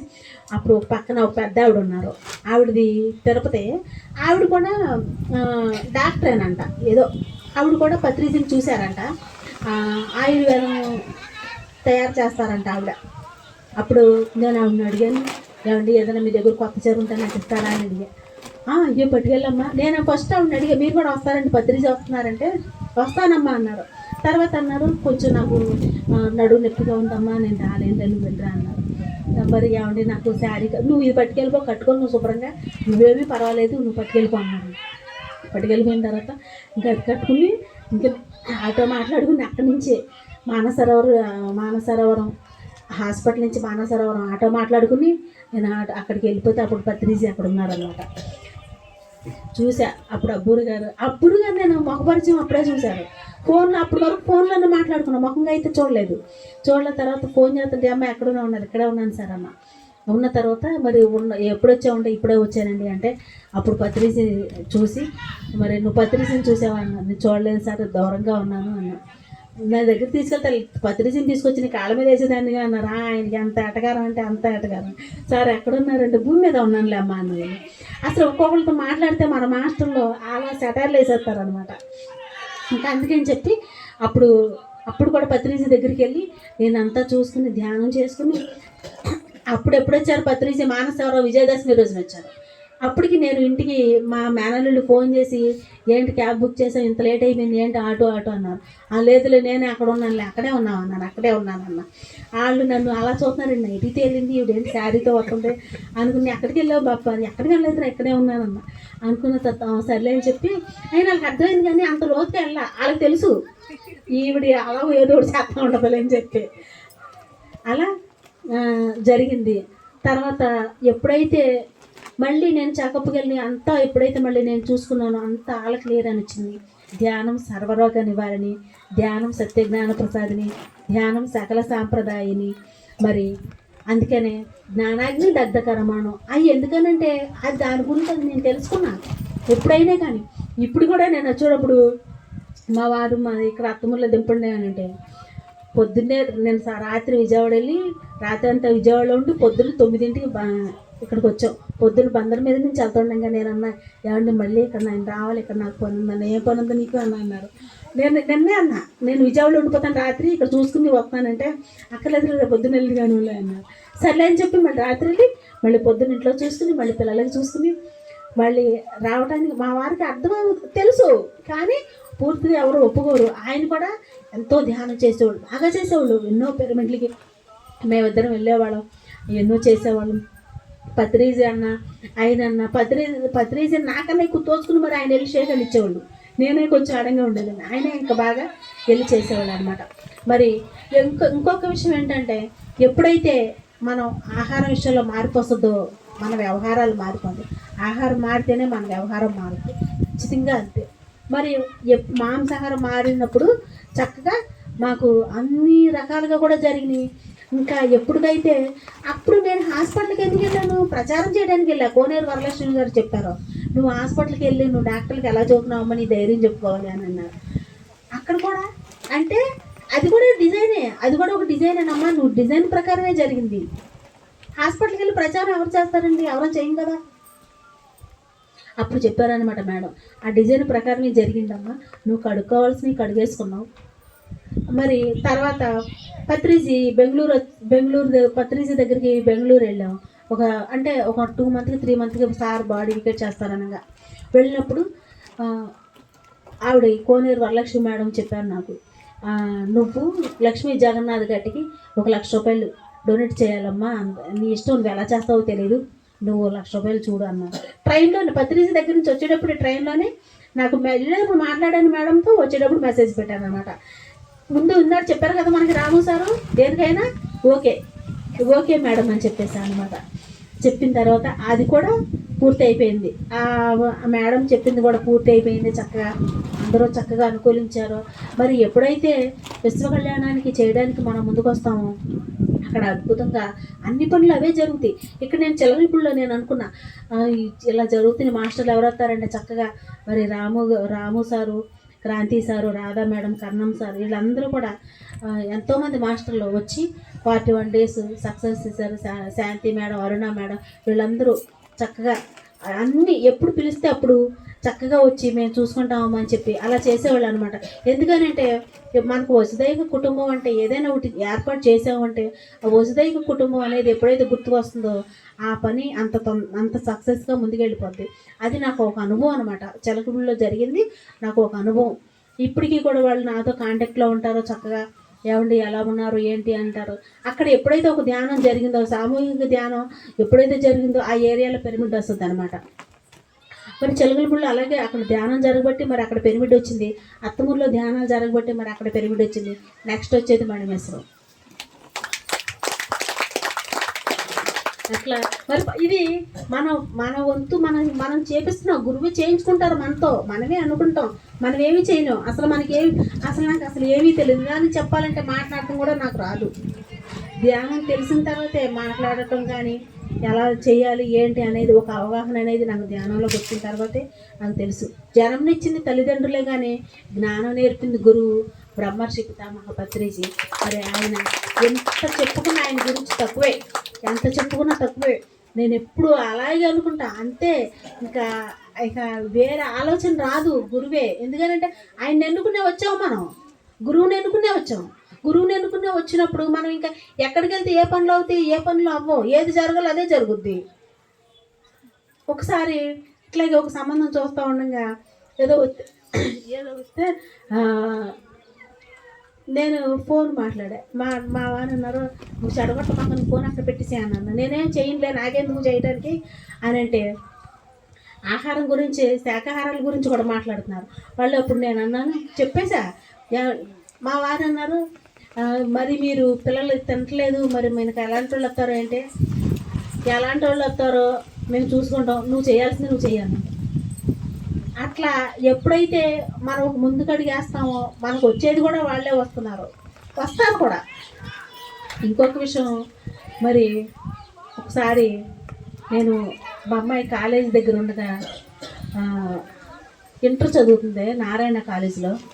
అప్పుడు బయటికి వెళ్ళిపోయేటప్పుడు అమ్మాయిని సండే బయటకు తీసుకెళ్ళి ఏదో కావాల్సింది కొనిపెట్టి తీసుకుని వచ్చేటప్పటికి వచ్చేస్తూ ఉండగా పక్కన సాయంత్రం 5:30, 6:30 ఆ టైం అయింది. చీకటి పడిపోతుంది, శీతాకాలం. చీకటి పడిపోయేటప్పటికి వెళ్ళేటప్పుడు ఉన్నారు 3 బళ్ళు వేసుకుని కుర్రోళ్ళు ఉన్నారు, వచ్చేటప్పుడు కూడా వాళ్ళే ఉంటే ఇంకా నేను ఎప్పుడైతే ఇంకా ఆటో ఎక్కానో ధ్యానం గురించి మాట్లాడటం చెప్పడం అలా చేయటం ద్వారా నాకు ఆ ఆలోచన లేదు. ఆ ఆటో కుర్రాడు అన్నాడు, కాలేజీ దగ్గర దింపేసి, అమ్మ నేను అటు పైకి నెడమానూరు వెళ్ళి వస్తాను, నిన్ను మళ్ళీ ఎక్కించుకొస్తాను, నువ్వు పాపని దింపేసి రా అమ్మ అన్నాడు. సరే అండి అని చెప్పిన తర్వాత ఇలా వస్తా ఉండగా కొంచెం అంత లెక్కలో వస్తూ ఉండగా ఒక 3 కుర్రోళ్ళు నా హ్యాండ్ బ్యాగ్ లాగేస్తుంటే అసలు ఇంకా వాళ్ళని చూడంగానే నాకైతే అసలు మాట కూడా రాలేదు. కానీ భయం అంటే ఏంటో అప్పుడు తెలిసింది నాకు. అంటే మనం ఎప్పుడు టీవీలో వినటం ఇలా చూడటం తప్ప ఎప్పుడు విన్నది లేదు. బ్యాగ్ లాగేస్తున్నప్పుడు ఆ బ్యాగ్ వదిలేద్దామని కూడా ఆలోచన లేదు. పక్కనే ఉంది అమ్మాయి, కానీ ఆ పక్కనే అమ్మాయి ఉంది, బ్యాగ్ వదిలేద్దామంటే వదలలేకపోతుంది, బ్యాగ్ పట్టుకున్నా. కానీ ఒక్కసారి పిలిచా, పత్రిజీ అని గట్టిగా 3 సార్లు పిలిచేటప్పటికి వాళ్ళు పరిగెత్తుకుని వెళ్ళిపోయారని. నేను అనుకున్నాను, ఏంటండి ఇలా వెళ్ళిపోతున్నారు అంటే, ఇది మంత్రగానో మాంత్రికుండా పిలుస్తుంది, వీళ్ళు వెళ్ళిపోతున్నారు అనుకుంటే, అందుకని వాళ్ళు అలా వదిలేసి వెళ్ళిపోయారు అని అనిపించింది నాకు. ఏమి డబ్బులు, ఏమి నా మెడలో గొలుసుంది, అన్నీ ఉన్నాయి బ్యాగులో, అన్నీ అసలు ఏమి పోలా. నాకు అప్పుడు అర్థమైంది, ధ్యానం అంత గొప్పదే, ప్రచారం అంతకన్నా గొప్పదే. ధ్యానం మన వరకే చేసుకుంటాం, ప్రచారం చెయ్యాలి. మరి ఏ జన్మ పరంగా మనం భూమి మీదకి వచ్చాము, అన్ని పనులు మనం చేయాలి. పత్రిజీ అంటారు, ఇప్పుడు ఇక్కడికి వచ్చాము, మన ఇళ్ళకి వెళ్ళిపోతాం కదా, ఇక్కడే ఉండిపోం కదా. అలాగే భూమి మీదకి వచ్చిన తర్వాత ఎక్కడి నుంచి వచ్చారో అక్కడికి వెళ్ళిపోతాం. అసలు సత్యం అదే. అది ఎప్పుడైతే తెలుసుకుంటామో దేనికి భయపడం, దేనికి సంకోచించం. ఓకే అండి, మరి ఇంత సమయం ఇచ్చినందుకు థ్యాంక్ యూ సార్, రాము గారు, మరి మాస్టర్లు అందరూ కూడా. మరి నేను మిమ్మల్ని ఏమైనా నా మాటలో కానీ పొరపాటు ఉంటే నన్ను క్షమించండి. ఇందులో మీకు కరెక్ట్గా చెప్పారు అనుకుంటే అది గురువు నుంచి నేర్చుకున్న జ్ఞానం, పొరపాటుగా అనుకుంటే అది నాదే పొరపాటు. ఓకే అండి, మరి మీ అందరికీ కూడా కృతజ్ఞతలు. Thank you. నాగమణి గారు, నేను బంటుమిల్లి క్లాసులకు వెళ్ళినప్పుడు నాకు పరిచయం అయ్యారు, రేవతి మేడంకి ఆ చుట్టుపక్కల. ఎంత సరవండర్ అవుతామంటే ధ్యానానికి, విశ్వానికి ఆవిడనే చెప్పుకోవాలి. అసలు ఎన్ని చోట్లకి తీసుకెళ్లేవారో నన్ను ఆటోలు పుచ్చుకుని, బస్సులో మలపరాజపురం వాళ్ళ అమ్మగారి ఊరు, అట్లా ప్రతి పల్లెటూర్లకి తీసుకెళ్ళటం. తర్వాత ఆవిడ తప్పన అక్కడ ఏవో అత్తగారు పొలాలు వాటి వల్ల వాళ్ళ వాయిని తీసుకొచ్చి బందర్లో పెట్టారు. ఇక్కడ ఏం జరుగుతాకొచ్చారంటే, అక్కడ ఆదిలక్ష్మి గారు వాళ్ళందరినీ పోగు చేసేసుకుని అక్కడ ఈవిడ ఇక్కడే ఉండేది. మేము గుడివాడలో ఉంటే గుడివాడలో కనిపించేవారు. ఆయన క్యారేజీ సర్దేసి వెళ్ళి పంపించేసి ఈవిడ అట్లా తిరిగి మళ్ళీ ఆయన ఇంటికి వచ్చేసరికి వచ్చేవారు. అది ఎలా సాధ్యమో నాకు అప్పుడు అర్థమయ్యేదే కాదు. అసలు అలాంటి ప్రచారం చేయబట్టి అసలు ఆవిడకున్న అనారోగ్యం క్యాన్సర్. మరి అలాంటి దాని నుంచి ఆవిడ అట్లా ఇంకా వర్క్ చేస్తూ ఇంకా తిరుగుతూ మొత్తం లేదు అని డాక్టర్లు చెప్పారు. మరి నెక్కెళ్ళి వెళ్తాం అంటే మామూలు వాళ్ళనే 100 చూసుకుంటాం. నైట్ అయితే నెక్కెళ్ళి వెళ్ళిపోయారంటే మంగళగిరి నుంచి ఆటోలు ముచ్చుకు వెళ్ళాలి నెక్కెళ్ళి పెరమని. అసలు అట్లాంటివి మానస సరోవరం వెళ్తాం, అసలు ఆవిడ డేర్నెస్ ఆ సరౌండర్ అయిపోవటము ధ్యానానికి శాంతం సాష్టాంగ ప్రమాణం అంటారు పత్రిజీ. నువ్వు అలా అయినప్పుడు మనలో అన్నీ పోతాయంటానికి ఈవిడ ఒక్కరే నిదర్శనం. అలా చెయ్యాలి. ధ్యానం చేస్తున్నారు, ప్రచారము అది డేర్నెస్. ఇక్కడ ఆయన మోసం చేసింది లేదు, ఇంట్లో అన్నీ చేస్తున్నారు, మళ్ళీ ఆయన వచ్చేసరికి హాజరవుతున్నారు. కానీ ఆవిడ ధైర్యము అవే ఆవిడ అనారోగ్యాన్ని ఇచ్చేసి ఇంకా మళ్ళీ కూడా క్లాసులు చెబుతూ వస్తున్నారంటే ఎన్నో ఏళ్ళ కింద నుంచి చూస్తున్నా ఆవిడ. మళ్ళీ ఇక్కడ అయిపోగానే చూడండి అత్తమూరు వెళ్ళిపోయారు. ఈవిడ అత్తమూరు ఎందుకు చేరారు? బందర్లో మనం దగ్గర నుంచి వెళ్ళిపోయి మంచి ప్రచారం చేసే మనిషి అని అనుకునేదాన్ని. అత్తమూరులో పిరమిడ్ వచ్చేసింది చూడండి ఆవిడ దగ్గరికి. అప్పుడే ఆవిడ అనారోగ్యంగా హాస్పిటల్ నుంచి వచ్చారు. ఆవిడ ఎక్కువ అన్ని చోట్లకి కదలలేని స్థితి. మరి కదలలేని టైంలో చూడండి విశ్వం ఆవిడ దగ్గరికే పిరమిడ్ తెచ్చింది అత్తమూరు. ఇవన్నీ వెనక ఉన్న తెర వెనక ఉన్న వాళ్ళని అన్నట్టుగా తెర వెనకల జరిపించేవన్నమాట ఇవన్నీ. అది అట్లా చేసుకొచ్చారు ఇప్పుడు అత్తమూరు. ఆవిడ ఊరికి అక్కడికి కాస్త దూరం. అట్లా మామూలు మనిషి కాదు. ఆవిడ గురించి లేడీస్ అందరము అలా ఉండాలని కోరుకుంటున్నాము. అంటే ఒక్క విధంగా చేస్తాను కదా.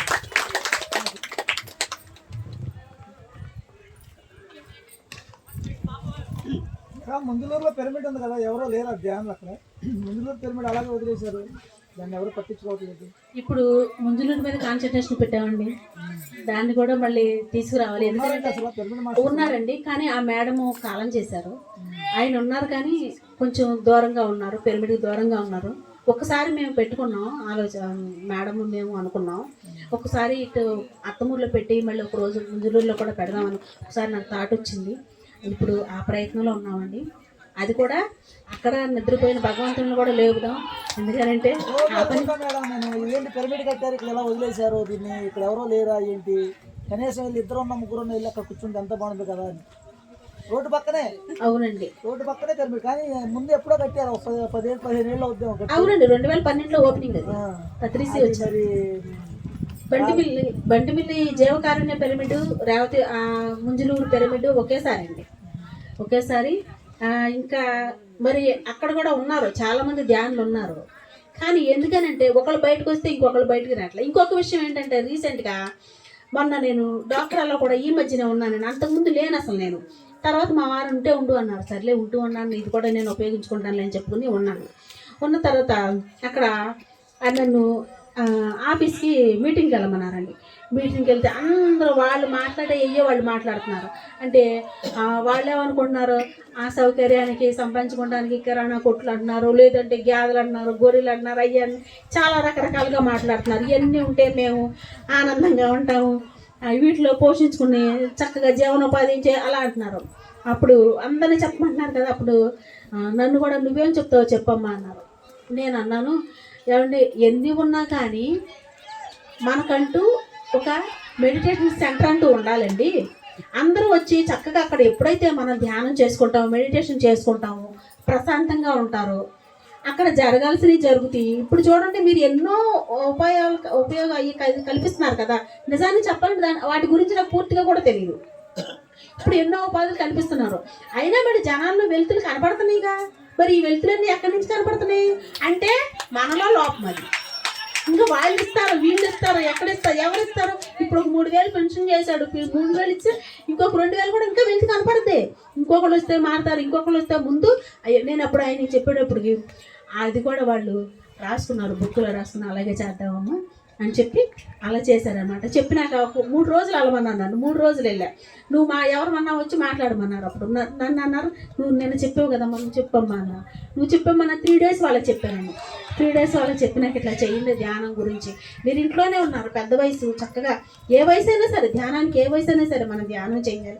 ఎన్నో పనులు ఉన్నాయి. ఇప్పుడు ధ్యానం అంటే మనకు తెలిసింది, అంతకుముందు ఇంట్లోనే ఉన్నాం కదా. గుడికి వెళ్తే గుడి చూసుకుంటాం, అయ్యో కృష్ణారామ అనుకోవటం, లేదంటే సాయంత్రం అయ్యిందంటే మళ్ళీ ఏదో దేవం పెట్టుకోవటం. అంతకుముందు మరి నవరాత్రులు వచ్చినాయి అంటే ఆ 9 రోజులు మరి ప్రసాదాలు చేయటం, అవన్నీ చేసుకోవడం, తర్వాత మళ్ళీ పక్కన వాళ్ళకి పంచడం, మరి అలా చేసేదాన్ని.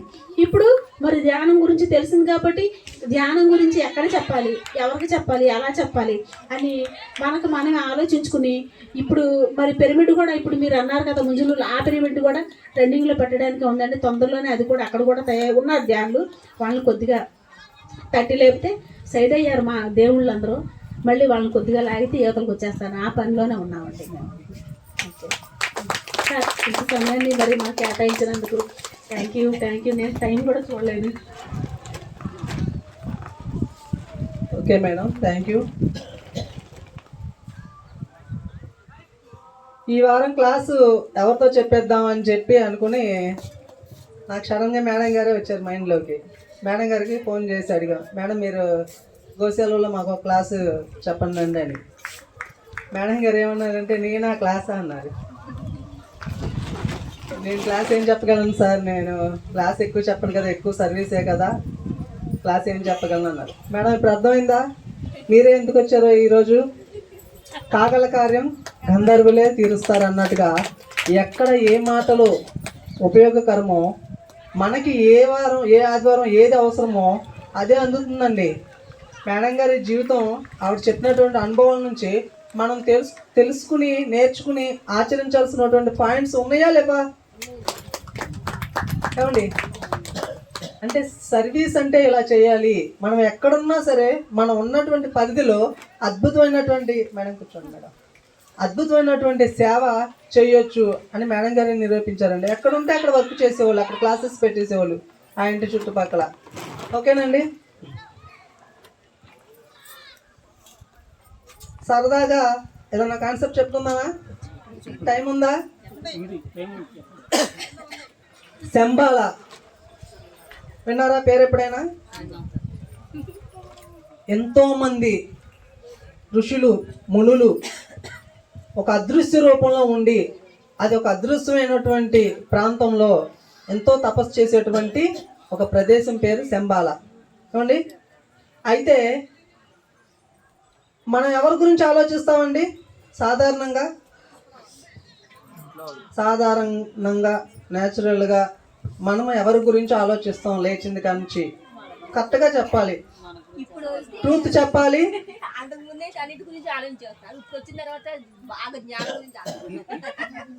వేటి గురించి ఆలోచిస్తారు అన్నా, ఎవరి గురించి ఆలోచిస్తారు అన్నాను. కరెక్ట్గా వినాలి, చెప్పే సమాధానం కూడా సూటిగా కరెక్ట్గా చెప్పాలి. ఎవరి గురించి ఆలోచిస్తాము? మనము మన బిడ్డల గురించి ఆలోచిస్తాం. Yes or no? మన బిడ్డల్ని ఏంటి, ఎలా చదివించాలి, ఎలా పెంచాలి, రేపొద్దున వాళ్ళు ఏమవ్వాలి, వాళ్ళని ఎలా చూసుకోవాలి, వాళ్ళు ఎలా ఉండాలి, ఇది ప్రతి ఒక్కరూ కూడా ఆలోచించేదా కాదండి? Right are wrong? ప్రతి ఒక్కరూ కూడా ఇది ఆలోచిస్తాం. అలాగే ఈ శంబాల్ అనేటువంటి ప్రాంతంలో, లోకంలో అక్కడ తపస్సు చేస్తున్నటువంటి యోగులు, మునులు, ఋషేశ్వరులు, ఈ సిద్ధులు, వీళ్ళందరూ ఎవరి గురించి ఆలోచిస్తారంటే మన గురించి ఆలోచిస్తారంటండి. మానవాళి గురించి ఆలోచిస్తారంట, జీవరాశి గురించి ఆలోచిస్తారంట. అంటే ఒక నాలెడ్జ్ పెరిగే కొద్దీ ఎవరి గురించి ఆలోచిస్తామంటే మన కింద ఉన్న వాళ్ళ గురించి ఆలోచిస్తాం. నేను అనే భావన ఉన్నవాడు ఎవరి గురించి ఆలోచిస్తాడు? తన గురించి మాత్రమే ఆలోచించుకుంటాడు. ఆ నేనును దాటితే నేను కాదు, నా కింద ఎవరున్నారు, నా బిడ్డలు, నా కుటుంబం, వీటి గురించి ఆలోచిస్తారు. అవునా కదా? బాధ్యత గల వాళ్ళకి బాధ్యత లేని వాళ్ళకి ఇదే తేడా. Sir no? అలాగే ఆ మునీశ్వరులు అందరూ కూడా ఎవరి గురించి ఆలోచిస్తారంటే ఈ మానవాళి గురించి, ఈ జీవరాశి గురించి, ఏమండి వీటి గురించి ఆలోచిస్తారంట. ఏమైనా మనం చేయగలమా? ఒకరోజు అక్కడ మీటింగ్ జరుగుతుంది, మనము ఏదైనా చేయగలమా ఈ మానవాళికి? రకరకాలైనటువంటి మతాలు, కులాలు, నీది నేను, నాది నువ్వు అంటూ విడదీసుకుని జీవిస్తున్నారు ఈ మానవులు. ఐకమత్యంగా ఒకటిగా కలిసి ఆత్మజ్ఞానంతో జీవించడానికి మనం ఏమైనా చేయగలమా? చేయాలంటే ఎక్కడి నుంచి చేయగలరో వాళ్ళు అక్కడి నుంచి చేయలేరు. మీరు క్లాస్ వినాలంటే ఇంటికాంచి వినగలరా? ఇక్కడికి వస్తేనే వినగలరు. ఏమండి, సజ్జన సాంగత్యం పాల్గొనాలంటే ఇంట్లో టీవీ పెట్టుకుని ఫోన్ పెట్టుకుంటే పాల్గొన్నట్ట, ఇక్కడికి వస్తేనే ఫిజికల్గా మీరు పాల్గొన్నట్టు. అవునా కాదా? ఇలా ఆలోచిస్తూ పెద్ద మీటింగ్ చేసుకున్నారంట. ఆ మీటింగ్లో ఎవరెవరు ఉన్నారంటే రమణ మహర్షి, మహావతార్ బాబాజీ, యేసుక్రీస్తు, షిరిడి సాయిబాబా, బుద్ధుడు, ఎక్సెట్రా ఎక్సెట్రా ఎక్సెట్రా మనకు తెలిసినటువంటి యోగులు వీళ్ళందరూ ఉన్నారంట. కబీరు, వీళ్ళందరూ ఉంటే వీళ్ళందరితో కలిసి వీళ్ళు చర్చిస్తున్నారంట. మానవాళి ఈరోజు ఇలా అతలాకుతం అయిపోతుంది. ఆల్మోస్ట్ అంతే. ఇలా ఉన్నారు కదా, వీళ్ళకి ఏదైనా మనం చేయగలమా అని ఆలోచిస్తే వీళ్ళందరినీ ఒకటిగా చేసి, ఐక్యతలో చేసి, ఒకటే మతం, ఒకటే కులం, ఒకటే విధానాలతో అందరం కూడా జీవించేటువంటి మార్గంలో వీళ్ళందరినీ నడిపించాలంటే దీనికి ఎంతోమంది ఇంతకుముందు మనకు వచ్చారండి భూమి మీదకి. కృష్ణుడు వచ్చాడు, రాముడు వచ్చాడు, మహోదర్ బాబాజీ, షిరిడి సాయిబాబా, బుద్ధుడు, వీళ్ళందరూ వచ్చారు. వచ్చి వీళ్ళందరూ కొన్ని కొన్ని కొన్ని కొన్ని కోణాల్లో ఎంతో ఉన్నతంగా చేసుకుంటూ వెళ్ళారు. బట్ మళ్ళీ మగిలి పట్టింది, మళ్ళీ పెడదారిన తప్పింది. మరి ఈసారి ఇంతకన్నా పెద్ద ఎత్తులో వర్క్ జరిగితేనే కానీ ఇదంతా కూడా ఐక్యత అవ్వదు. ఎవరు వెళ్తారని వీళ్ళందరూ కలిసి కూర్చుని ఆలోచించి సెలెక్ట్ చేసినటువంటి పర్సనే బ్రహ్మర్షి పితామహ పత్రిజీ. సమర్థత, వీళ్ళందరూ సెలెక్ట్ చేశారంటే ఎంత సమర్థత ఉన్న వాళ్ళని సెలెక్ట్ చేస్తారండి ఏమండి. మరి ఈ pyramid spiritual society movement start అవ్వకముందు అందరం ఒక చోట ఉండేవాళ్ళమా? ఎవరికి నచ్చిన దేవుడికి ఆ గుడికి వెళ్ళేవాళ్ళం, అవునా కాదండి? జీవరాశి వేరు, మనం వేరు, మనుషులు వేరు, జంతువులు వేరు, అవునా కాదా? ఇప్పుడు మరి ఇక్కడ ఉన్న వాళ్ళందరికీ కూడా అంతా ఒకటే అన్నటువంటి సత్యం తెలిసిందా తెలియలేదా? ఎంతో కొంత అందులో జీవిస్తున్నామా లేదా? ప్రతి పిరమిడ్ మాస్టర్ కూడా. మరి ఇంత దమ్ముగా మనం నిలబడ్డామంటే, ఇంత దమ్ముగా మనల్ని తయారు చేశారంటే మనకు వచ్చినటువంటి గురువుని ఎంత దమ్మున్న వాడిని ఎన్నుకోగలగాలి అండి? అంత దమ్మున్న వ్యక్తి ఎవరంటే పితామహ పత్రి మహారాజు. ఆయన ఎన్నుకున్నారంటే యూనివర్స్ అంతా కూడా కలిసి మనకి ధ్యానము, శాకాహారము, సజ్జన సాంగత్యము, ఏమండి ప్రబోధాలు, వీటన్నిటి గురించి మనల్ని ఎప్పుడైతే తెలియజేశారో మనందరం కూడా ఒక చోట కూడా ఆదివారం ఇప్పుడు చెప్పండి, మనందరం ఎందుకు వస్తాము? మంచి క్లాస్ ఉంటుంది, మంచి జోక్స్ ఉంటాయి, వీటి గురించి కాదు, ఒకరు చూసుకోవడానికి వస్తాం. ఎస్ఆర్ నో ఏమండి?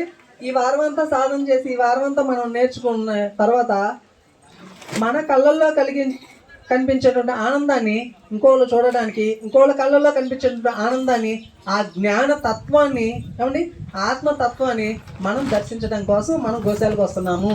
గుర్తుంచుకోండి, ఓకేనా? లేదంటే ఇంటికాడ ఈ పాటికి ఏం చూస్తూ ఉంటాం? టీవీ ఛానల్స్ మాట్లాడితే కాపీనో టీవీ పట్టుకొని కూర్చుంటాం. అసలు ఇక్కడైతే ఎంతో ఎనర్జీస్, అందరు ఎనర్జీస్ ఒక చోట ఉంటాయండి, ఒక చోట కలిస్తే. మన బాలకృష్ణ సార్ చెప్పారు కదా, ఎనర్జీస్ ఎప్పుడు కూడా షేరింగ్ జరుగుతూ ఉంటాయి. అందుకే మనకి మహా యోగుల దగ్గరికి, పత్రిజీ గారి దగ్గరికి కానీ వెళ్ళినప్పుడు మనకు ఒక రకమైన ఆనందం వస్తుంది, ఒక రకమైన ఫీల్ వస్తుంది. అక్కడి నుంచి అన్నీ మర్చిపోతాం, అవునా కదా? అలా ఆ ఎనర్జీ షేరింగ్ కోసం అందరం కూడా ఒక చోట ఐక్యతగా కలుస్తాము. ఇలా ఒక సృష్టిని నడిపించాలంటే ఎంతో దమ్మున్న వాళ్ళకి అప్పచెప్తారు ఆ పని, ఓకేనండి?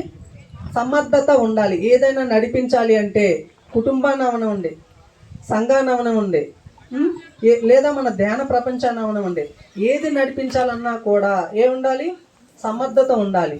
సమర్థత ఉన్న వాళ్ళకే అది ఒకళ్ళు ఇచ్చినా ఇవ్వకపోయినా సరే అది ఆటోమేటిక్గా యూనివర్స్ నుంచి వస్తుంది, ఓకేనండి? సమర్థత గురించి చిన్న కాన్సెప్ట్ చెప్పుకుందామా?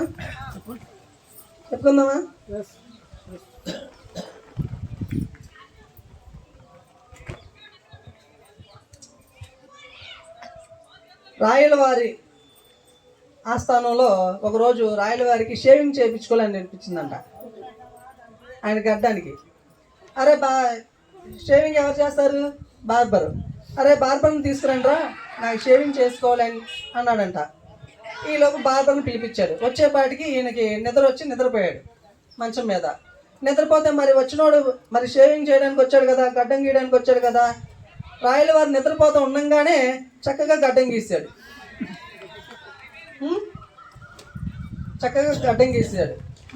గీసేసిన తర్వాత లేచిన తర్వాత చూసుకున్నాడంట అద్దంలో, చాలా నున్నగా ఉందంట. నేను నిద్రలో ఉన్నా కూడా ఇంత అద్భుతంగా గడ్డం గీసినటువంటి ఆ బార్బర్ని తీసుకురంటానంట. తీసుకొచ్చారు బట్టులేలి. తీసుకొచ్చి నీకేది కావాలో కోరుకో ఇస్తాను అన్నాడంట. ఇంత అద్భుతంగా మెలకు రాకుండా నాకు షేవింగ్ చేసావంటే నీకు ఏది కావాలంటే అది ఇస్తాను, కోరుకో అన్నానంట. మనోడు ఏం కోరుకున్నాడు? అర్హతను మించిన కోరిక కోరుకున్నాడు. ఏమిటి? నాకు మీ మంత్రి పదవి కావాలి అని. మరి రాజుగారు ఏం చేశారు? ఇస్తాను అన్నాడు. ఇస్తాను, కోరుకో అన్న తర్వాత రాజు ఏదైనా సరే ఇవ్వాల్సిందే. నాకు మీ కొలువులో మంత్రి పదవి కావాలండి అన్నానంట. అనగానే మరి ఇంక చేసేదేం లేక సరే నేను మంత్రిని చేస్తున్నానని చెప్పి అన్ని అధికారాలు అప్పచెప్తాడనమాట. అప్పచెప్పంగానే ఈ మంత్రి ఏం చేస్తాడు? మరి తనకున్న అర్హతతో పాలిస్తాడు కదా, తన కింద అంతా కూడా చూస్తూ చూస్తూ అన్నీ అటు ఇటు ఇటు అటు మార్చేస్తూ ఏం చేశాడంటే, ఈ ఏనుగులు, ఈ గుర్రాలు, ఇన్ని జంతువులకి ఆహారం పెట్టాలంటే చాలా అవుతుంది కాబట్టి వీటన్నింటినీ తీసేద్దాం అన్నంట. వీటన్నింటిని తీసేయాలంటే వీటిని మేపేవాళ్ళు, బలగాలు ఇవన్నీ వెళ్ళిపోతాయి కదా, ఈ బలగాలన్నింటినీ కూడా తగ్గించేద్దాం, వీళ్ళకి బోల్డ్ అంత శాలరీ అవుతుంది, కొంత పొదుపు చేయొచ్చు అని చెప్పి మొత్తం అంతా తీసి పక్కన పెట్టేస్తాడంట. అందరినీ, సైనికుల్ని, చాలామందిని. ఈ నలుగురు చాలే, నలుగురు ఉన్న చోట ఒకరు చాలే, 10 మంది ఉన్న చోట్ల 2 చాలే అని ఇలా మార్పులు చేర్పులు అన్నీ చేసేపాటికి ఆ రాజ్యంలో బలగం తక్కువైపోయింది అనమాట. అందరిని ఉద్యోగాల నుంచి తీసుకుంటూ వెళ్ళిపోతుండే, పని తగ్గించేసుకుంటా. ఈ విషయం ఊరుకుంటుందా? పక్కన పోటీగా ఉండేటువంటి రాజులకి తెలుస్తుంది. మన దగ్గర విషయం లేదంటే పక్కనోడు ఊరుకుంటాడా? వాళ్ళకి తెలుస్తుంది. వాళ్ళకి తెలిసి ఆ రాజ్యం మీద దండెత్తడానికి వస్తారు. ఈలోపు ఈ విషయం రాజుగారికి తెలిసి ఏం చేయాలో తెలియక మరేం చేయాలి? సమర్థత లేని మంత్రి చేతిలో రాజ్యాన్ని పెడితే ఉన్న వాళ్ళందరినీ పీకేశాడు. ఇప్పుడు వాళ్ళందరూ శత్రు సైన్యం అంతా దండెత్తడానికి వస్తున్నారు. కోట గుమ్మం అవతల ఉన్నారు. ఇప్పుడు ఏం చేయాలి? ఏం చేయాలో పాలుపోక అక్కడే ఉన్నటువంటి ఆయన ఆస్థానంలో ఉన్నటువంటి ఇంకో మంత్రి పేరేంటి? తిమ్మరోసు. ఆయన పిలిచారు. ఆయన పిలిచి, అయ్యా ఈ గండం నుంచి సత్వరంగా గట్టెక్కించే మార్గం ఆలోచించుకోవడానికి సమయం లేదు, ఎక్కువ రోజులు లేవు, కోటగుమ్మం అవతల ఉన్నారు, ఏం చేయాలో మాకు సలహా ఇచ్చి ముందు ఈ గండం నుంచి గట్టెక్కించండి అంటాడు. అనగానే మనవాడు ఏం చేస్తాడంటే, ఏం చేయాలి అప్పుడు? ఆయన తీసేసిన ముందు శత్రు సైన్యాల నుంచి కాపాడుకోవాలి, రాజ్యాన్ని, రాజును కాపాడాలి. ఏం చేయాలి? అప్పటికప్పుడు పనులను పురమాయించుకుని తెచ్చుకోలేము. ఎక్కడికో వెళ్ళిపోయి ఉంటారు, వాళ్ళు ఎక్కడో పనికి వెళ్ళిపోయి ఉంటారు వలసలో. ఏం చేయాలి? ఏం చేయాలంటే ఈయనకు ఒక ఐడియా వచ్చింది. అప్పుడే చటుక్కున ఐడియా వచ్చి ఏం చేశాడంటే, అరే 1,00,000 అరిటాకులు కోసుకురండ్రా తోటలోకి వెళ్ళి అన్నాడంట. వీళ్ళు వెళ్ళి 1,00,000 అరిటాకులు నరుక్కుని వచ్చేసాడు. కట్ల వచ్చేసినాయి. వచ్చిన అరిటాకు మీదల్లా కూడా పెరుగన్నం పట్టుకుని రుద్దుతున్నాడంట.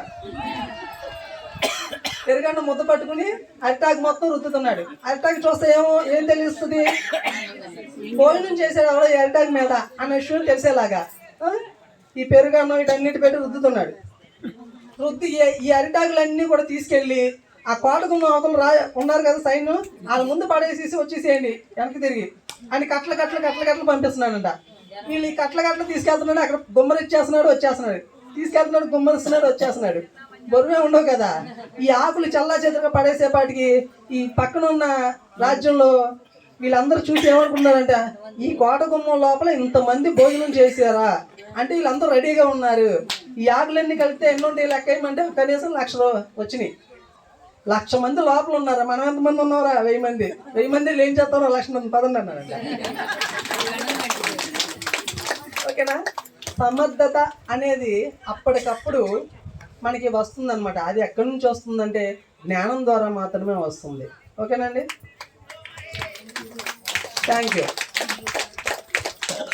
ఇప్పుడు సరదాగా మరి మనకి కొంత సమయం ఉంది కాబట్టి ఈరోజు ఒకటే థియేటర్లో 2 సినిమాలు చూడాలి, తప్పదు.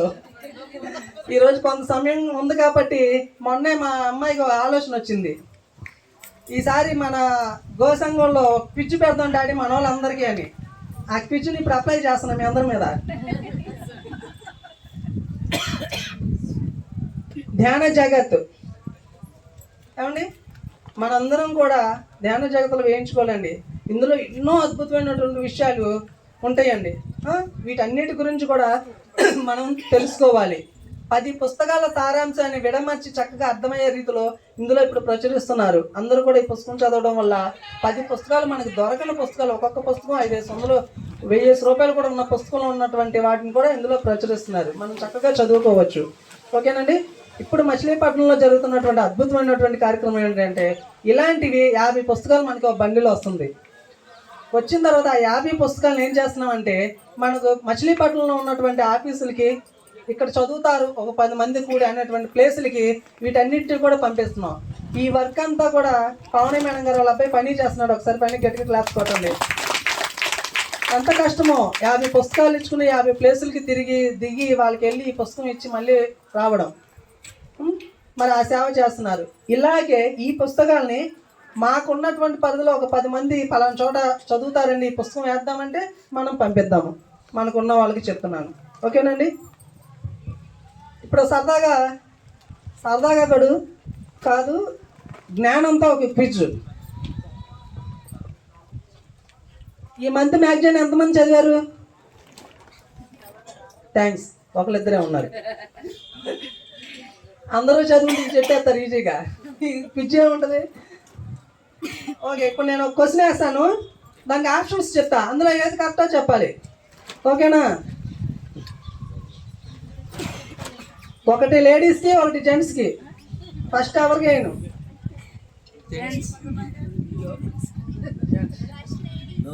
అదేదో లేడీస్ ఫస్ట్ అంటారు. ఫస్ట్ లేడీస్కే. మీకేనండి. అష్టాంగ మార్గాన్ని ప్రతిపాదించింది ఎవరు? నేను చెప్తా, ఆప్షన్స్ చెప్తా, అప్పుడు మీరు అందులో ఒకటి చెప్పాలి.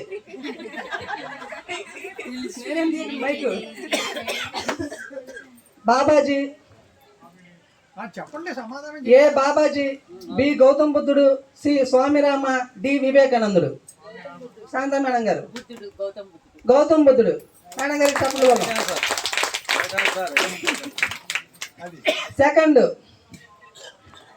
యూ ఫర్ ఎవర్ గ్రంథ రచయిత ఎవరు? మహాత్మా గాంధీ, అబ్దుల్ కలాం, లోక్ సంగ్రాంప, లెడ్బేటర్. లోక్ సంగ్రాంప. Right answer. 5 పాయింట్లు. ఓకే, ఇందాక కాన్సెప్ట్లో చెప్పుకున్నట్టే ఎవరో లేకపోయినా సరే లక్షాకులు వాళ్ళు వేసారు కదా. ఇక్కడ ఆన్సర్ కరెక్ట్గా చెప్పిన వాళ్ళకి ఏం చేయాలంటే మనం ఇంకో స్పీకర్ పెట్టాలి. ఇక్కడ అదేదో రాజకీయ సభలో ఎక్కడో పెట్టారంట, కొన్ని వేల మంది చప్పట్లు కొడితే ఏ సౌండ్ వస్తుంది ఆ సౌండ్ని. అలా ఇక్కడ నుంచి మనం అది పెట్టుకోవాలి. Okay, third question మీకేనండి.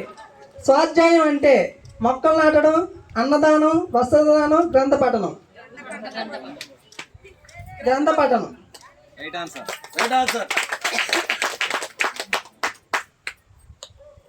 నాలుగో క్వశ్చన్, అంతర్జాతీయ యోగా దినోత్సవం మీకేనండి. జూలై 4వ తేదీ, ఆగస్టు 15వ తేదీ, జూన్ 21వ తేదీ, జనవరి 26వ తేదీ. జూన్ 21. Right answer.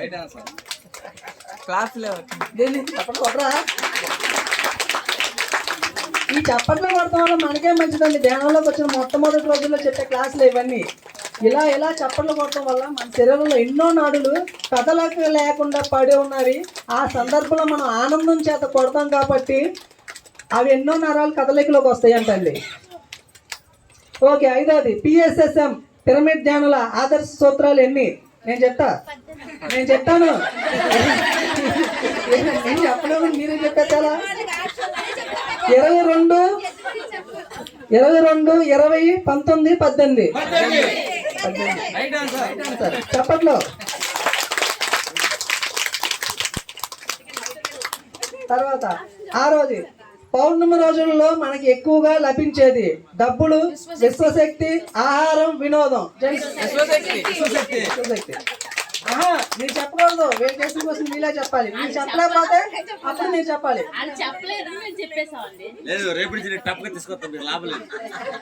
వాళ్ళు 5 seconds లేటు. 7వది, ఇది చెప్పుకొని చూద్దాం. వింగ్స్ ఆఫ్ ఫైర్ గ్రంథ రచయిత మీరే.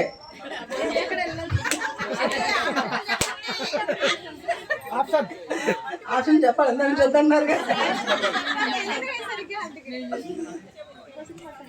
వింగ్స్ ఆఫ్ ఫైర్ గ్రంథ రచయిత APJ Abdul Kalam, Gandhiji, Rabindranath Tagore, Paul Brunton. Okay, right answer.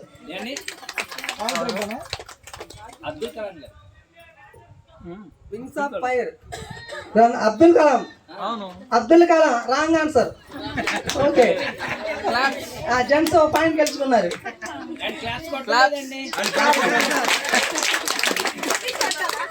కురుక్షేత్రంలో భగవద్గీతను ఎవరికి బోధించారు? కర్ణుడు దుర్యోధనుడికి, శ్రీకృష్ణుడు అర్జునుడికి, ధర్మరాజు భీముడికి, భీముడు ధర్మరాజుకి.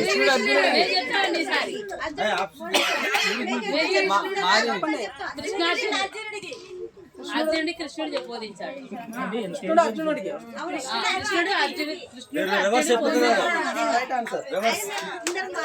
ఓకే, నేను ఆప్షన్స్ చెప్పకుండా ఎవరైనా ఆన్సర్ చెప్తే పాయింట్లు పోతాయి.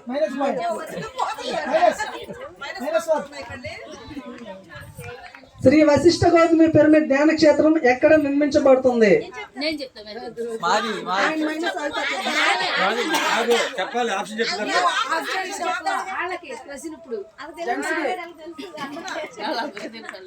వైజాగ్ లో, హైదరాబాద్ లో, తిరుపతిలో, పేరవరంలో.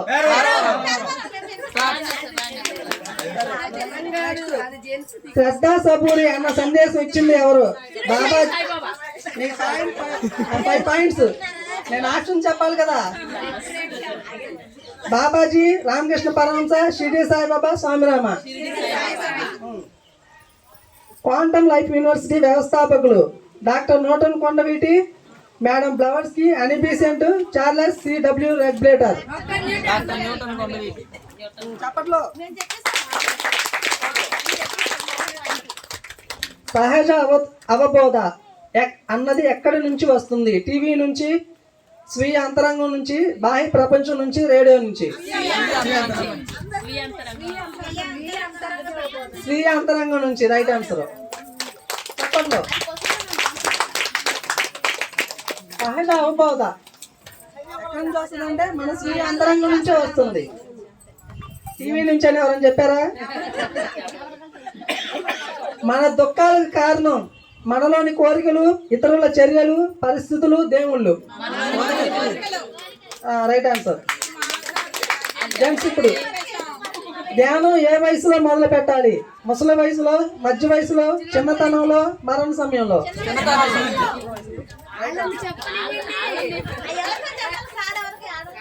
ఏం కాదు, ఒకటి మనకి ఒకటి వాళ్ళకి. ఫస్ట్ ఇప్పుడు లేడీస్.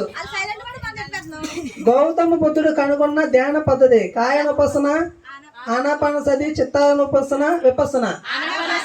ఆనాపానసతి. చెప్పట్లో మీరు పట్టుకోవాలి, వాళ్ళు పట్టాలి నేను చెప్పినట్టు. Next gents. పిల్లలతో సద్గ్రంథాలు ఎలా చదివించాలి? బలవంతంగా, దండించి, మనం చదవడం ద్వారా, లంచం ఇచ్చి. మనం చదవడం ద్వారా. మానసిక ఒత్తిడి తగ్గించుకునే ఉత్తమ మార్గం ధ్యానం చేయడం, గుళ్ళు చుట్టూ తిరగడం, తీర్థయాత్ర చేయడం, మందులు వాడడం.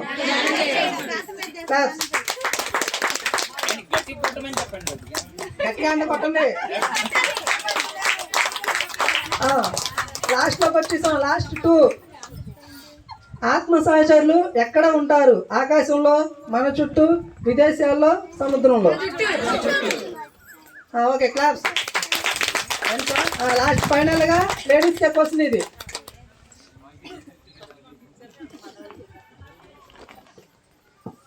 ధ్యానం ద్వారా జ్ఞానము, జ్ఞానం ద్వారా కష్టాలు, ఆందోళన, విసుగు, పుణ్యం.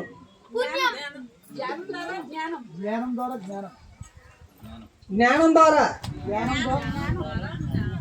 ధ్యానం ద్వారా జ్ఞానము, జ్ఞానం ద్వారా ఆప్షన్స్ కరెక్ట్గా వినాలి మీరు.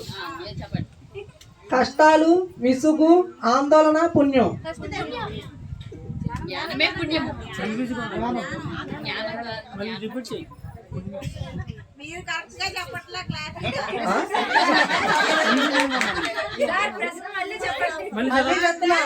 బాగా చెవులు పెట్టించుకుని వినండి. పద్దాక చెప్పడం. ధ్యానం ద్వారా జ్ఞానము వినిపించిందా? జ్ఞానం ద్వారా ఆప్షన్స్ చెప్తున్నా. కష్టాలు, విసుగు, ఆందోళన, పుణ్యం. పుణ్యం రాంగ్ ఆన్సర్. కష్టాలు రైట్ ఆన్సర్ కాదు.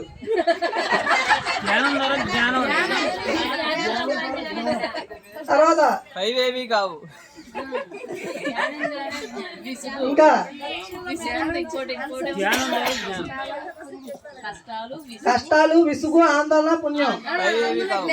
నలుగురు 4 చెప్పండి. ఎవరో బయట ఉంటారు కదా. కష్టాలు, శాంత మేడం గారి పుణ్యం. ఇంకా 2 ఉన్నాయి. నువ్వు ఉండవమ్మా. నువ్వు విసుగా, ఆవిడ విసుగు. ఇంకోటి ఉంది.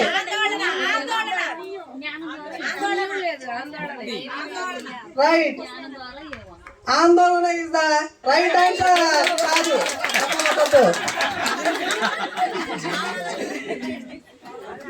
ఇక్కడ ఏం జరిగిందంటే మీ మెదడుకు పదును పెట్టా, అది మీకు అర్థం కాదు. పప్పులో కాలేదు అందరూ కూడా. కాబట్టి అందరూ కలిసి నాకే చప్పట్లు కొట్టాలి. జ్ఞానం ద్వారా జ్ఞానము, జ్ఞానం ద్వారా ముక్తి అని మనం ఫస్ట్ నుంచి విన్నామండి కదా.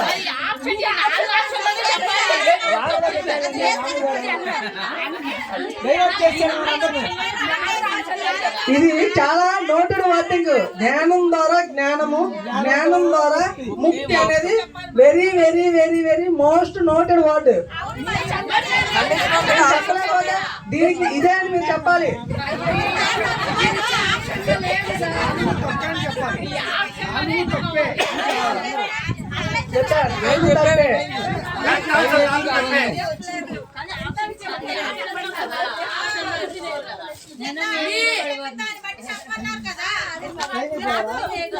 ఆప్షన్స్ చెప్పినా సరే అసలు ఆప్షన్స్ అవసరం లేదు ఈ క్వశ్చన్స్ కి. ఆప్షన్స్ లేకుండా ఆన్సర్స్ చెప్పొచ్చు. బట్ ఫస్ట్ నుంచి తేలిగ్గా చేసుకుంటా వచ్చాము. లాస్ట్ లో వచ్చేప్పటికి టఫ్ వచ్చింది. అప్పుడే మన మెదడుకి మనం పదును పెట్టాలి. ఓకేనా?